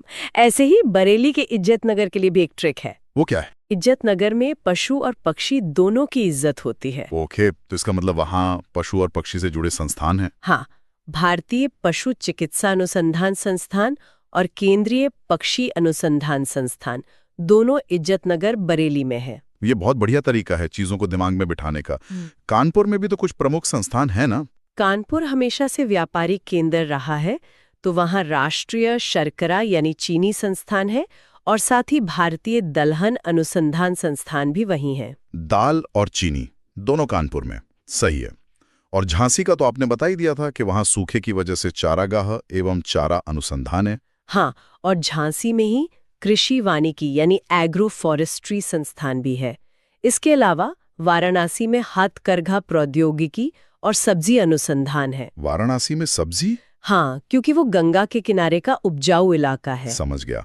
और मैच द फॉलोइंग के लिए कुछ और नाम जो नोट्स में हाईलाइट करने लायक हो? पूछा जाता है।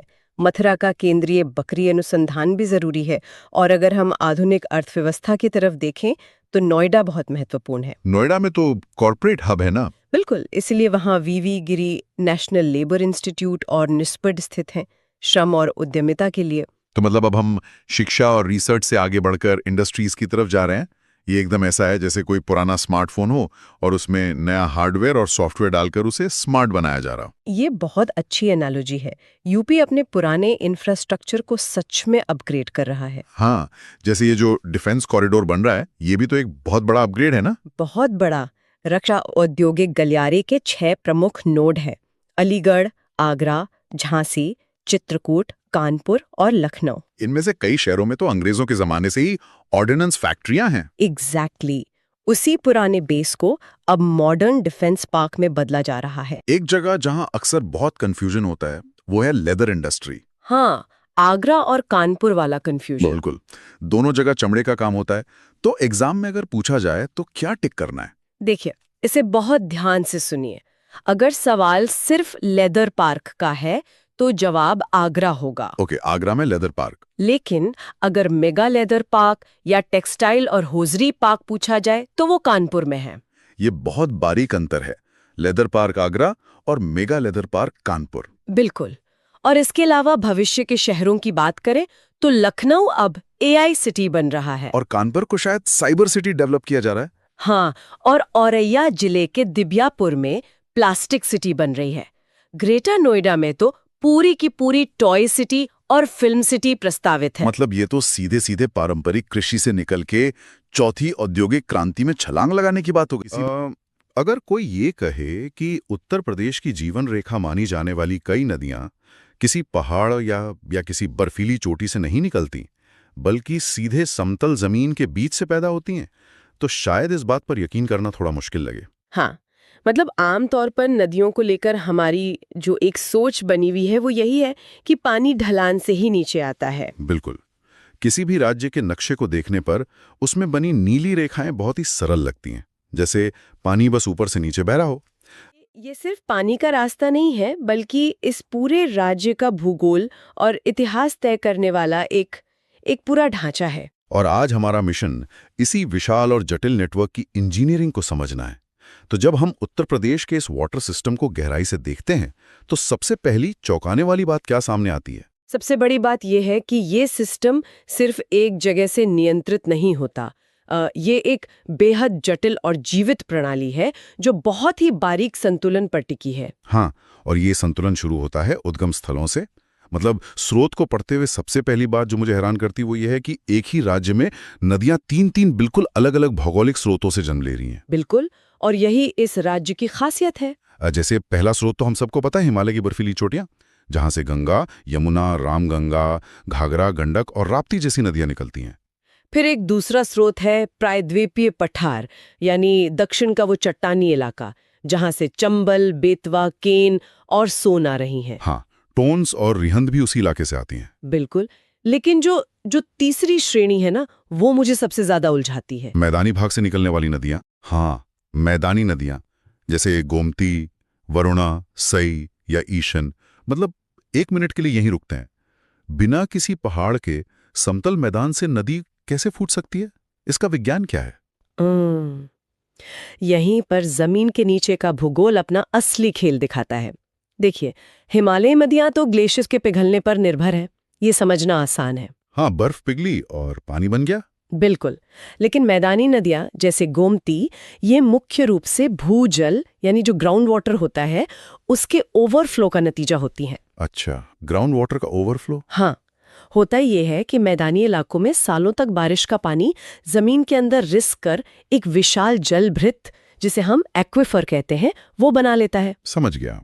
और जब किसी खास भौगोलिक क्षेत्र में पानी का स्तर बहुत ऊपर आ जाता है या कोई निचला इलाका होता है, तो वो अंडरग्राउंड पानी किसी बड़ी झील या दलदल के रूप में सतह पर फूट पड़ता है। अरे वाह! तो मतलब ये एक तरह का प्रेशर वॉल्व है? बिल्कुल। मतलब जब जमीन के अंदर पानी अपनी क्षमता से ज्यादा हो जाता है तो वो सतह पर आकर बहने लगता है। गोमती नदी के साथ भी यही होता है क्या? एकदम सही। गोमती इसका सबसे सटीक उदाहरण है। ये पीलीभीत जिले की एक मैदानी झील से निकलती है जिसे गोमत ताल कहते हैं। वहां कोई पहाड़ नहीं है। ये तो कमाल की बात है। अगर हम इस पूरे ढांचे को देखें तो प्रकृति ने उत्तर प्रदेश को एक तरह से मल्टी सोर्स वाटर सप्लाई दी है। हाँ, इसे एक मजबूत बैकअप सिस्टम कह सकते हैं। अगर कभी पहाड़ों पर कम बर्फ पिघलती है तब भी ये मैदानी भूजल और दक्षिण के पहाड़ों का पानी राज्य के जल तंत्र को सूखने नहीं देता। प्रकृति की इंजीनियरिंग वाकई अद्भुत है।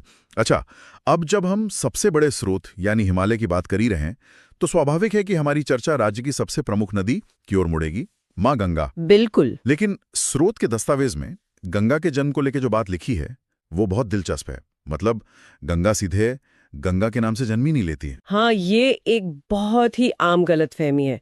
लोगों को लगता है कि गंगा गोमुख से उसी रूप में निकलती है जिस रूप में हम उसे मैदानों में देखते हैं, जबकि ऐसा नहीं है ना। नहीं, गोमुख के गंगोत्री हिमनद से जो जलधारा निकलती है उसे शुरुआत में भागीरथी कहा जाता है। और भागीरथी से गंगा बनने का इस सफर पढ़ते हुए मुझे ऐसा लगा जैसे किसी बहुत बड़े कॉर्पोरेट मर्जर की कहानी चल रही हो। कॉर्पोरेट मर्जर, ये एनालॉजी काफी दिलचस्प है। हाँ, मतलब जैसे कोई कंपनी तब तक अपना फाइनल ब्रांड नेम लॉन्च नहीं करते जब तक कि वो कई छोटी कंपनियों को खुद में मिलाकर एक विशाल आकार ना ले ले। अरे वाह, ये बहुत ही सटीक उदाहरण है ना। दस्तावेज बताता है कि उत्तराखंड के देवप्रयाग में भागीरथी और अलकनंदा का संगम होता है, और जब इन दोनों का मर्जर होता है तब जाकर वो संयुक्त धारा गंगा कहलाती है। हाँ, लेकिन ये विलय सिर्फ देवप्रयाग में अचानक से नहीं हो जाता। बिल्कुल नहीं। इस कॉर्पोरेट मर्जर वाली बात को ही आगे बढ़ाते हैं।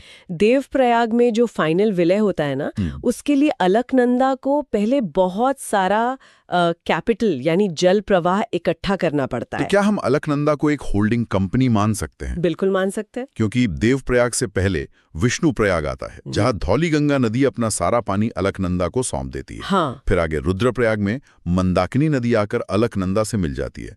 मतलब क्या अलकनंदा का मुख्य काम यही है कि वो इन सभी शुरुआती जल धाराओं को जोड़े और एक बैकबोन की तरह काम करें? हाँ, आपने अलकनंदा की बिल्कुल सही परिभाषा दी है। देखिए, धौली गंगा और मंदाकिनी जैसी नदियां बहुत तेज गति से और भारी मात्रा में पानी लाती हैं। अलकनंदा एक मुख्य रीढ़ की तरह इन सभी नदियों के जल को अपने भीतर समेटती हुई आगे बढ़ती है। हर संगम या कहें हर प्रयाग के बाद अलकनंदा का आकार बढ़ता जाता है। अच्छा। और जब वो देवप्रयाग पहुंचती है तब तक उसके पास इतना भारी जल संचय होता है कि भागीरथी के साथ उसका विलय एक बराबरी का और बहुत विशाल संगम बन जाता है, और यही संयुक्त धारा आगे चलकर गंगा कहलाती है। और फिर ये विशाल गंगा उत्तर प्रदेश के मैदानों में प्रवेश करती है, और ये मैदानी सफर कोई छोटा मोटा सफर नहीं है। बिल्कुल नहीं। स्रोत के अनुसार गंगा हरिद्वार से मैदान में उतरती है, लेकिन यूपी में इसका प्रवेश बिजनौर जिले से होता है। हाँ, बिजनौर से। और यहाँ एक आंकड़ा वाकई गौर करने लायक है। गंगा की कुल लंबाई 2525 किलोमीटर है, जिसमें से ये नदी 1450 किलोमीटर का सफर अकेले उत्तर प्रदेश में तय करती है। 1450 किलोमीटर? ये राज्य की सबसे लंबी नदी है। लेकिन इस सफर में वो अकेली नहीं है। उसके बाएं और दाएं किनारे से जो सहायक नदियां आकर जुड़ती हैं, उनका स्केल भी हैरान करने वाला है। वो तो है। किसी भी विशाल नदी का अस्तित्व उसकी सहायक नदियों पर ही टिका होता है। अगर ये पानी ना लाएं तो मुख्य नदी का बहाव बहुत जल्दी कम हो जाएगा। इन सहायक नदियों को समझना भी दिलचस्प है। स्रोत में इन्हें बाएं यानी उत्तरी किनारे और दाएं यानी दक्षिणी किनारे से मिलने वाली नदियों में बांटा गया है। हाँ। बाएं किनारे से रामगंगा, गोमती, घाघरा, गंडक और कोसी जैसी नदियां आती हैं। घाघरा की लंबाई 1080 किलोमीटर है। मतलब अगर इस एक सहायक नदी को सीधा बिछा दिया जाए तो ये कई देशों को पार कर जाएगी। बिल्कुल। गोमती भी 940 किलोमीटर लंबी है। हाँ, और दाएं किनारे से यमुना, टोंस और सोन नदियां मिलती हैं। सोन खुद 780 किलोमीटर लंबी है। लेकिन इन आंकड़ों के बीच मुझे एक बात ने सोचने पर मजबूर कर दिया। वो क्या? किनारों का भूगोल। दस्तावेज में लिखा है कि रामगंगा कन्नौज के पास गंगा से मिलती है और कई शहर गंगा के तट पर बसे हैं। फर्रुखाबाद, कन्नौज, कानपुर, प्रयागराज, वाराणसी। हाँ, ये सब प्रमुख शहर हैं। लेकिन दिलचस्प बात यह है कि कानपुर गंगा के दाएं किनारे पर बसा है और वाराणसी बाएं किनारे पर। ये दाएं और बाएं किनारे का विज्ञान क्या है? मतलब क्या इसका असर किसी शहर की किस्मत या उसकी बसावट पर पड़ता है? बहुत गहरा असर पड़ता है। ये भूगोल का एक ऐसा पहलू है जो सीधे तौर पर इतिहास और अर्थव्यवस्था को जन्म देता है। अच्छा, कैसे? देखिए, जब कोई नदी मैदानी इलाके में बहती है तो वो बिल्कुल सीधी रेखा में नहीं चलती, वो घुमावदार रास्ते लेती है। बल खाती हुई बहती है। हाँ, और पानी के बहाव का एक साधारण सा नियम है, नदी के मोड़ के बाहरी हिस्से पर पानी बहुत तेजी से टकराता है और वहां की मिट्टी को काटता है। इसे कटान कहते हैं शायद। जी, कटान। इस कटान के वजह से वहां के किनारे ऊंचे और सख्त हो जाते हैं। वाराणसी जैसे शहर ऐसे ही किनारों पर बसे हैं। अच्छा। हाँ, ये सख्त और ऊंचा किनारा मजबूत घाटों और पत्थरों के निर्माण के लिए आदर्श होता है। इसलिए वाराणसी में हमें इतने पक्के और शानदार घाट मिलते हैं। क्या बात है। और नदी के मोड़ के अंदरूनी हिस्से का क्या होता है? मोड़ के अंदरूनी हिस्से पे पानी की गति धीमी हो जाती है। वहां नदी अपने साथ लाई हुई उपजाऊ गाद या सिल्ट जमा करना शुरू कर देती है। तो वहां एक समतल मैदान बन जाता होगा। बिल्कुल, ये गाद एक बहुत ही उपजाऊ मैदान तैयार करती है जो खेती के लिए बेहतरीन होता है।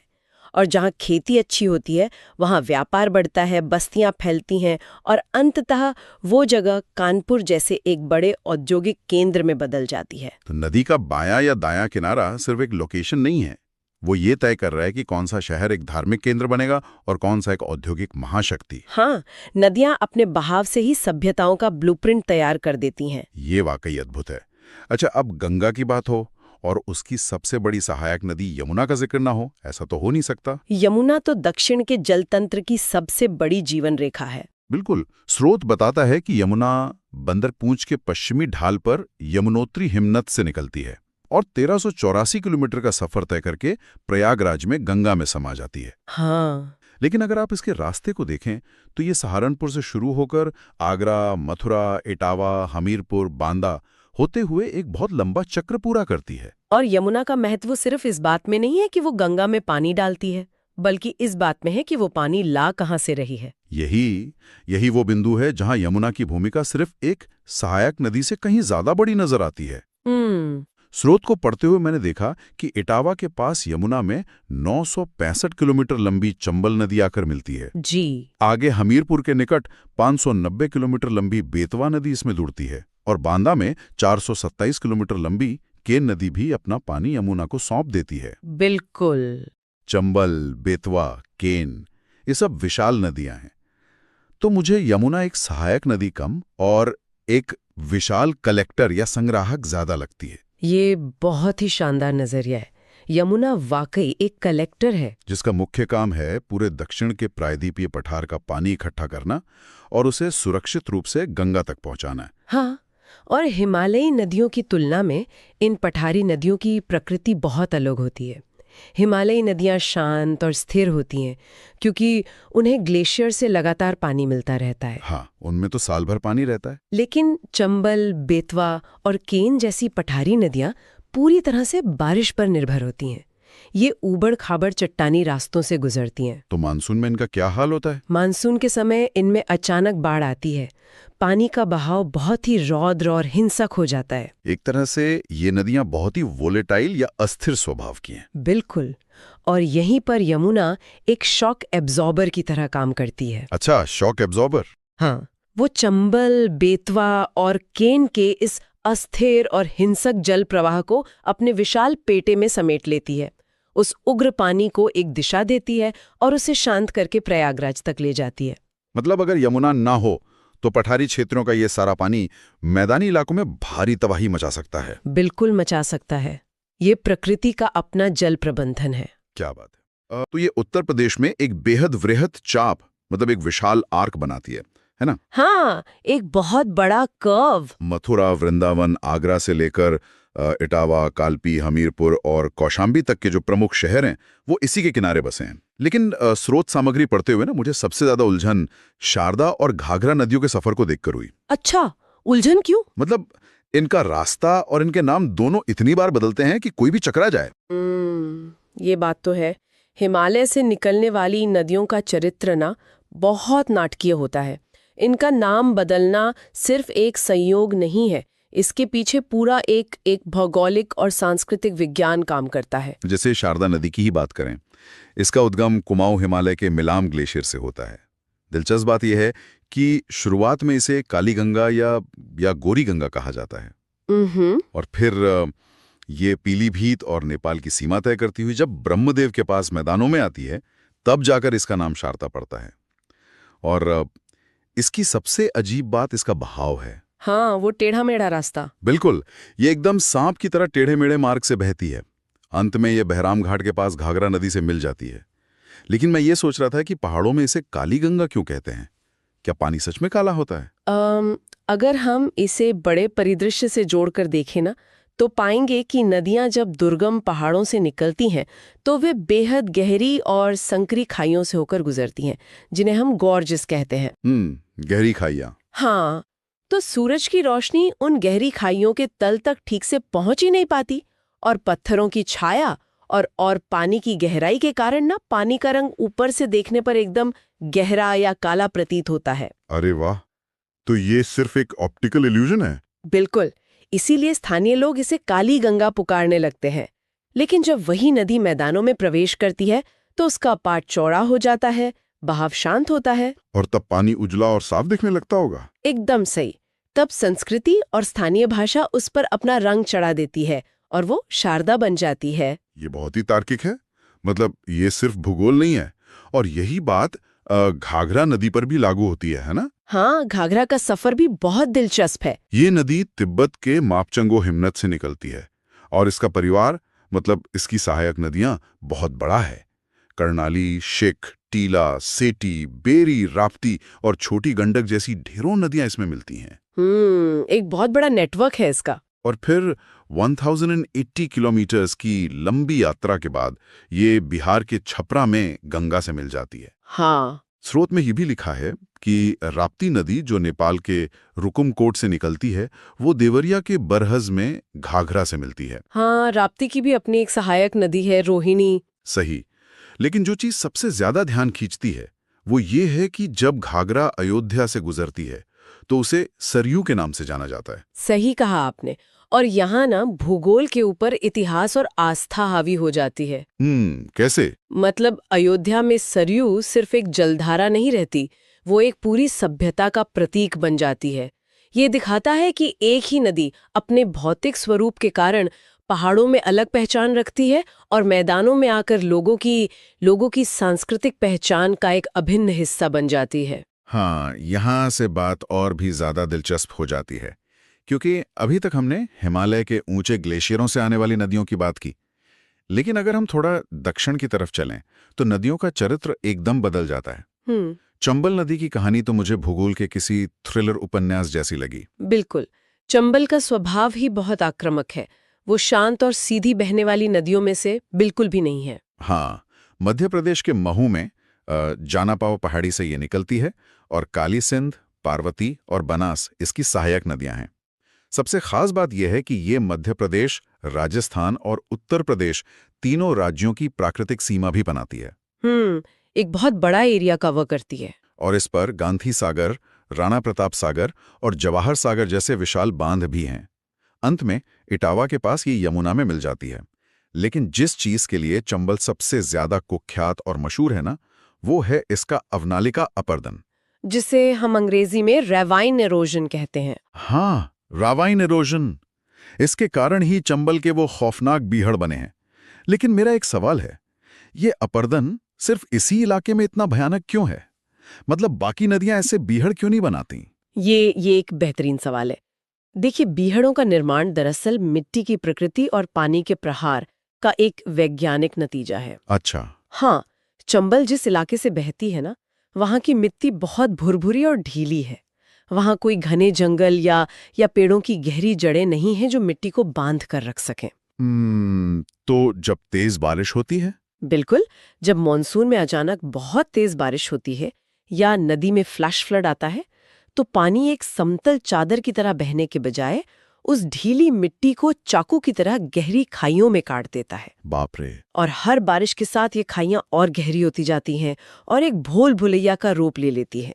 ये कोई एक दिन का काम नहीं है, ये हजारों सालों से चल रही पानी और मिट्टी की एक हिंसक लड़ाई का नतीजा है। क्या बात है।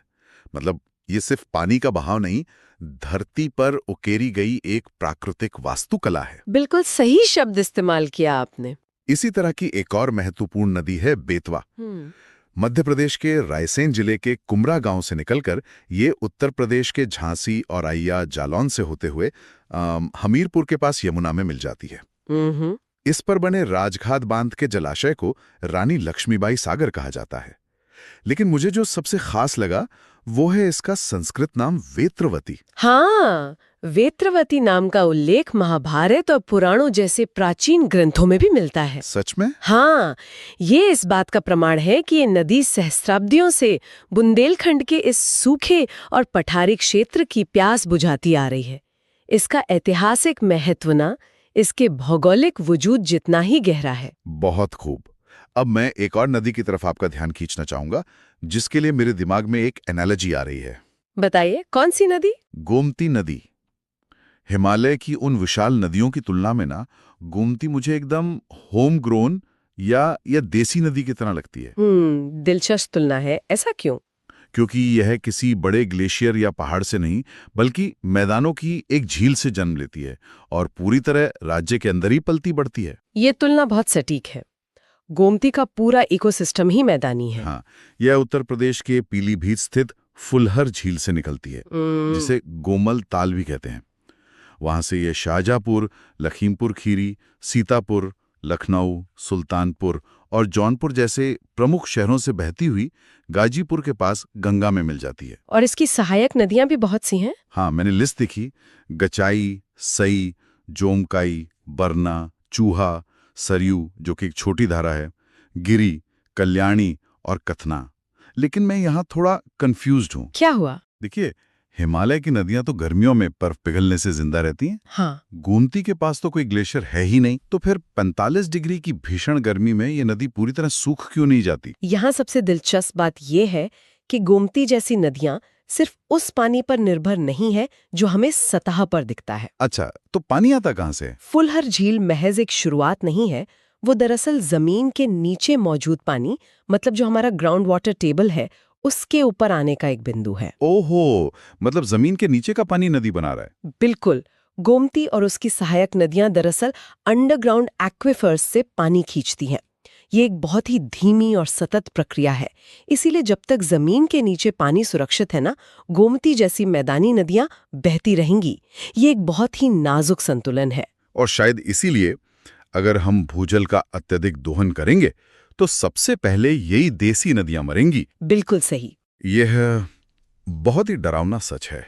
खैर, इस नदी तंत्र को पूरा समझने के लिए हमें कुछ और सहायक नदियों और उनके नामों की पहेलियों को सुलझाना होगा। जैसे रामगंगा नदी, जो गढ़वाल की दूधा टोली श्रेणी से निकलती है, कॉर्बेट नेशनल पार्क से होकर गुजरती है और बिजनौर के कालागढ़ से उत्तर प्रदेश में आती है।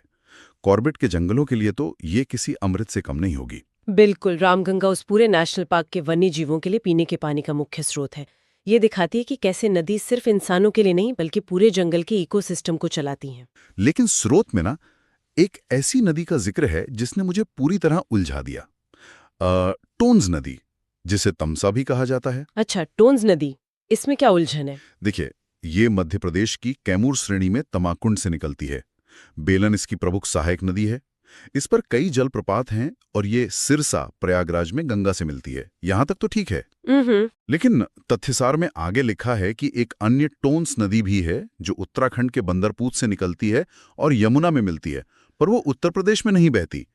मतलब क्या ये सीखने वाले छात्रों के लिए किसी बुरे सपने की तरह नहीं है कि दो अलग अलग नदियों का नाम बिल्कुल एक है? ऐसा क्यों होता है? हाँ, ये किसी भी सीखने वाले को भ्रमित कर सकता है, लेकिन इसके पीछे की वजह बड़ी साधारण है। क्या वजह है? नदियां अक्सर अपना नाम स्थानीय लोगों की बोलियों से पाती हैं। टोन्स या तमसा जैसे नाम अक्सर पानी के तेज बहाव की आवाज या फिर नदी के गहरे रंग को दर्शाने वाले स्थानीय शब्द होते हैं। अच्छा। क्योंकि देश के अलग अलग हिस्सों में पानी गिरने की आवाज एक जैसी ही लगती है ना, इसलिए अलग अलग भौगोलिक क्षेत्रों में एक ही नाम की नदियां उभर आती हैं। उनके नामकरण का आधार एकदम स्थानीय होता है, भले ही उनके स्रोत सैकड़ों किलोमीटर दूर हों। अब समझ गया। इसके अलावा भी कुछ नदियां इस विशाल नेटवर्क का हिस्सा हैं, जैसे केन नदी, जिसे कर्णवती भी कहते हैं, ये बांदा के पास यमुना से मिलती है। और सोन नदी भी है। हाँ, सोन नदी सोनभद्र मिर्जापुर में बहती है और रिहंद, कन्हर और उत्तरी कोयल इसकी सहायक नदियां हैं। इसके अलावा हिंडन नदी सहारनपुर से निकलकर 400 किलोमीटर बहती हुई यमुना में मिल जाती है। और कर्मनाशा को हम कैसे भूल सकते हैं? बिहार के कैमूर से निकलकर ये उत्तर प्रदेश और बिहार की एक महत्वपूर्ण भौगोलिक सीमा तय करती है और चौसा में गंगा से मिलती है। इसके अलावा मगई और गोमती की सहायक कुकरेल भी इस नेटवर्क का अहम हिस्सा हैं। बिल्कुल। अब इस पूरे नेटवर्क को एक अलग नजरिए से देखिए। कैसा नजरिया? जब इन सब नदियों में बारिश का अतिरिक्त पानी आता है तो वो सारा पानी कहाँ जाता है? यहीं से इस पूरे जलतंत्र का दूसरा सबसे अहम हिस्सा शुरू होता है। क्या आप इशारा कर रही हैं रामसर आर्द्रभूमियों की तरफ, मतलब रामसर वेटलैंड्स? बिल्कुल। जब नदियां उफान पर होती है ना, तो ये सारा अतिरिक्त पानी मैदानी गड्ढों में भर जाता है और एक अद्भुत पारिस्थितिकी तंत्र को जन्म देता है। और स्रोत सामग्री में इन रामसर स्थलों के आंकड़े बहुत ही चौंकाने वाले हैं। हाँ, वो आंकड़े काफी कुछ बताते हैं। उत्तर प्रदेश में कुल 10 रामसर स्थल हैं। सबसे पहला 2005 में घोषित हुआ ऊपरी गंगा नदी का हिस्सा, जो ब्रिजघाट से नरौरा तक है। लेकिन उसके बाद ना सूची में एक बहुत लंबा, लगभग 14 साल का सन्नाटा है। फिर अचानक 2019 में एक साथ 6 स्थलों को ये अंतर्राष्ट्रीय दर्जा मिल जाता है। हाँ, ये एक बहुत बड़ा जंप था। गोंडा का पार्वती अर्गा, मैनपुरी का समान पक्षी विहार, रायबरेली का समसपुर, हरदोई का सांडी, उन्नाव का नवाबागंज और इटावा की सरसेई नावर झील। इसके बाद 2020 में आगरा का सूर सरोवर और 2021 में हैदरपुर और संत कबीर नगर का बखीरा पक्षी वन्यजीव विहार। सही से 21 के बीच इतनी हड़बड़ी क्यों? क्या रातों रात नई आर्द्र भूमियां बन गई? नहीं, आर्द्र भूमियां रातों रात नहीं बनती। वे तो सदियों से वहीं थीं। ये जो टाइमलाइन में गैप और फिर अचानक से आई तेजी है ना, ये दरअसल हमारी नीतियों और पर्यावरण के प्रति जागरूकता में आए बदलाव को दिखाती है। अच्छा, कैसे? लंबे समय तक हम इन आर्द्र भूमियों को सिर्फ बेकार पड़े पानी के गड्ढे या दलदल मानते रहे। लेकिन हाल के वर्षों में ये समझ में आया है कि ये वेटलैंड्स असल में विशाल प्राकृतिक स्पंज हैं। प्राकृतिक स्पंज, इसका तंत्र कैसे काम करता है? देखिए, जब मॉनसून में अचानक बहुत पानी बरसता है तो वेटलैंड्स की खास तरह की मिट्टी और वहां उगने वाले जलीय पौधों की जड़ें उस सारे अतिरिक्त पानी को सोख लेती हैं। ओहो। हाँ, ये शहरों और गांवों को विनाशकारी बाढ़ से बचाता है।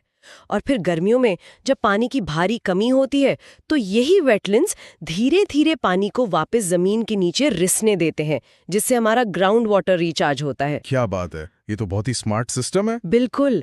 इसके अलावा ये सर्दियों में हजारों किलोमीटर दूर से आने वाले प्रवासी पक्षियों के लिए एक 5 स्टार होटल की तरह भी काम करते हैं। तो 2019 के बाद जो तेजी आई ना, वो इसी बात का सबूत है कि हमने आखिरकार इनके महत्व को वैज्ञानिक और प्रशासनिक दोनों स्तरों पर स्वीकार कर लिया है। ये बहुत ही शानदार नजरिया है।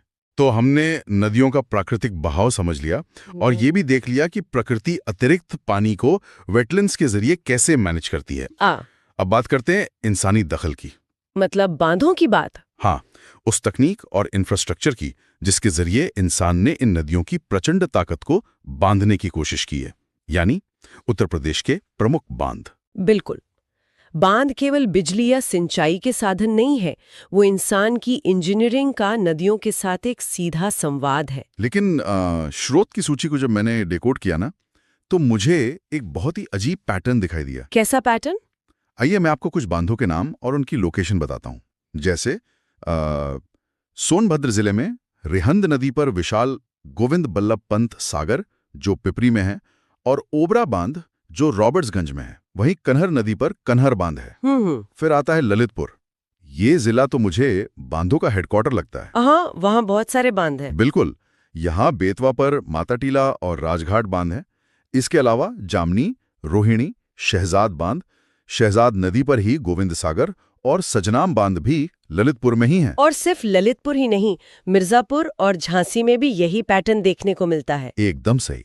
मिर्जापुर में जिरगो बांध, गरई नदी पर अहरौरा, बेलन पर मेजा, अधवा और बखेर नदी पर सिरसी बांध मौजूद हैं। और झांसी में बेतवा पर परीक्षा और सुकमा डुकमा बांध और पथराई बांध हैं। इसके अलावा चंदौली में मूषाखंड जो कर्मनाशा पर है और चंद्रप्रभा बांध, चित्रकूट में गढ़वा, हमीरपुर में मौधा जो बिरमा नदी पर है और महोबा में अर्जुन और सलारपुर बांध हैं। हाँ, लिस्ट काफी लंबी है।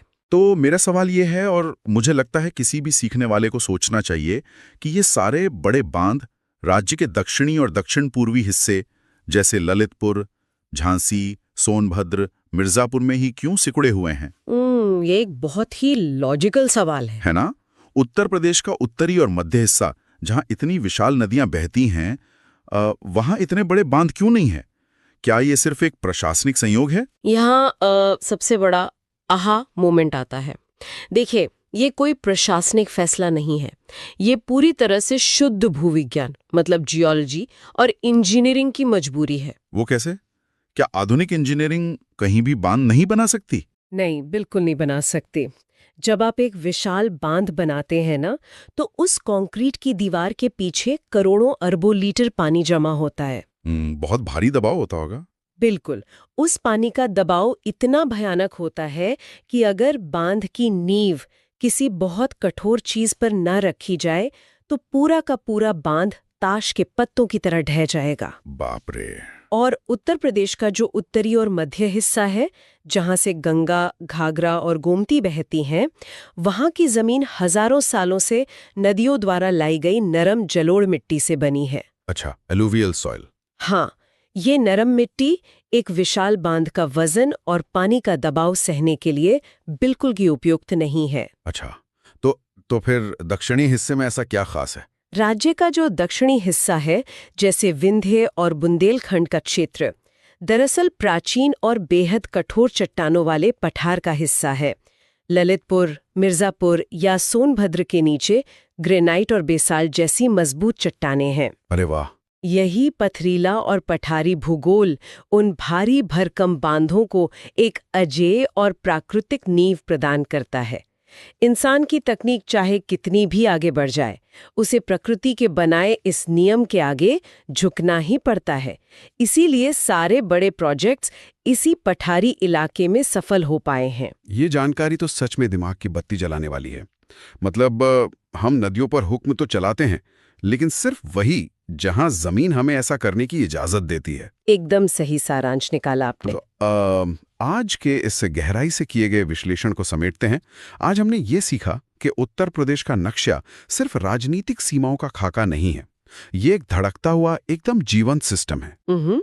हमने देखा कि कैसे ग्लेशियरों के ऊंचे बर्फीले शिखरों से निकलकर चंबल के खतरनाक बीहड़ों और गोमती के अंडरग्राउंड एक्वीफर्स से होते हुए ये पानी रामसर वेटलैंड्स जैसे स्पंज में समाता है और फिर कठोर चट्टानों पर खड़े विशाल बांधों से टकराकर पूरे राज्य को ऊर्जा और जीवन देता है। बिल्कुल। इस पूरे जल तंत्र का हर एक हिस्सा, चाहे वो एक छोटी सी सहायक नदी हो या एक विशाल हिमनद, एक दूसरे से बहुत बारीकी से जुड़ा हुआ है। हाँ, सब कुछ कनेक्टेड है। लेकिन जाते जाते एक ऐसा विचार जो स्रोत सामग्री से आगे की बात सोचने पे मजबूर करता है। हाँ, मैं उसी पर आ रही थी। आज हमने जिन उद्गम स्थलों की बात की, जैसे कुमाऊं का मिलाम ग्लेशियर या तिब्बत का मापचा चुंगो, वे सदियों से नदियों को जीवन दे रहे हैं। लेकिन आज जिस तेजी से जलवायु परिवर्तन या क्लाइमेट चेंज हो रहा है ना, ग्लेशियर पिघल रहे हैं और मॉनसून का मिजाज एकदम अप्रत्याशित हो गया है, तो ये सोचना बहुत जरूरी हो जाता है कि आज से ठीक 100 साल बाद उत्तर प्रदेश का ये भौगोलिक नक्शा कैसा दिखेगा। ये एक बहुत ही गंभीर सवाल है। क्या रामसर की आर्द्र भूमियां जिंदा बचेंगी? क्या ये नीली रेखाएं जो आज हमारे नक्शों पर इतने गर्व से बहती हैं, हमारी आने वाली पीढ़ियों के लिए भी इसी स्वरूप में मौजूद रहेंगी? ये एक ऐसा सवाल है जिसका जवाब हमें आज के अपने फैसलों में खोजना होगा।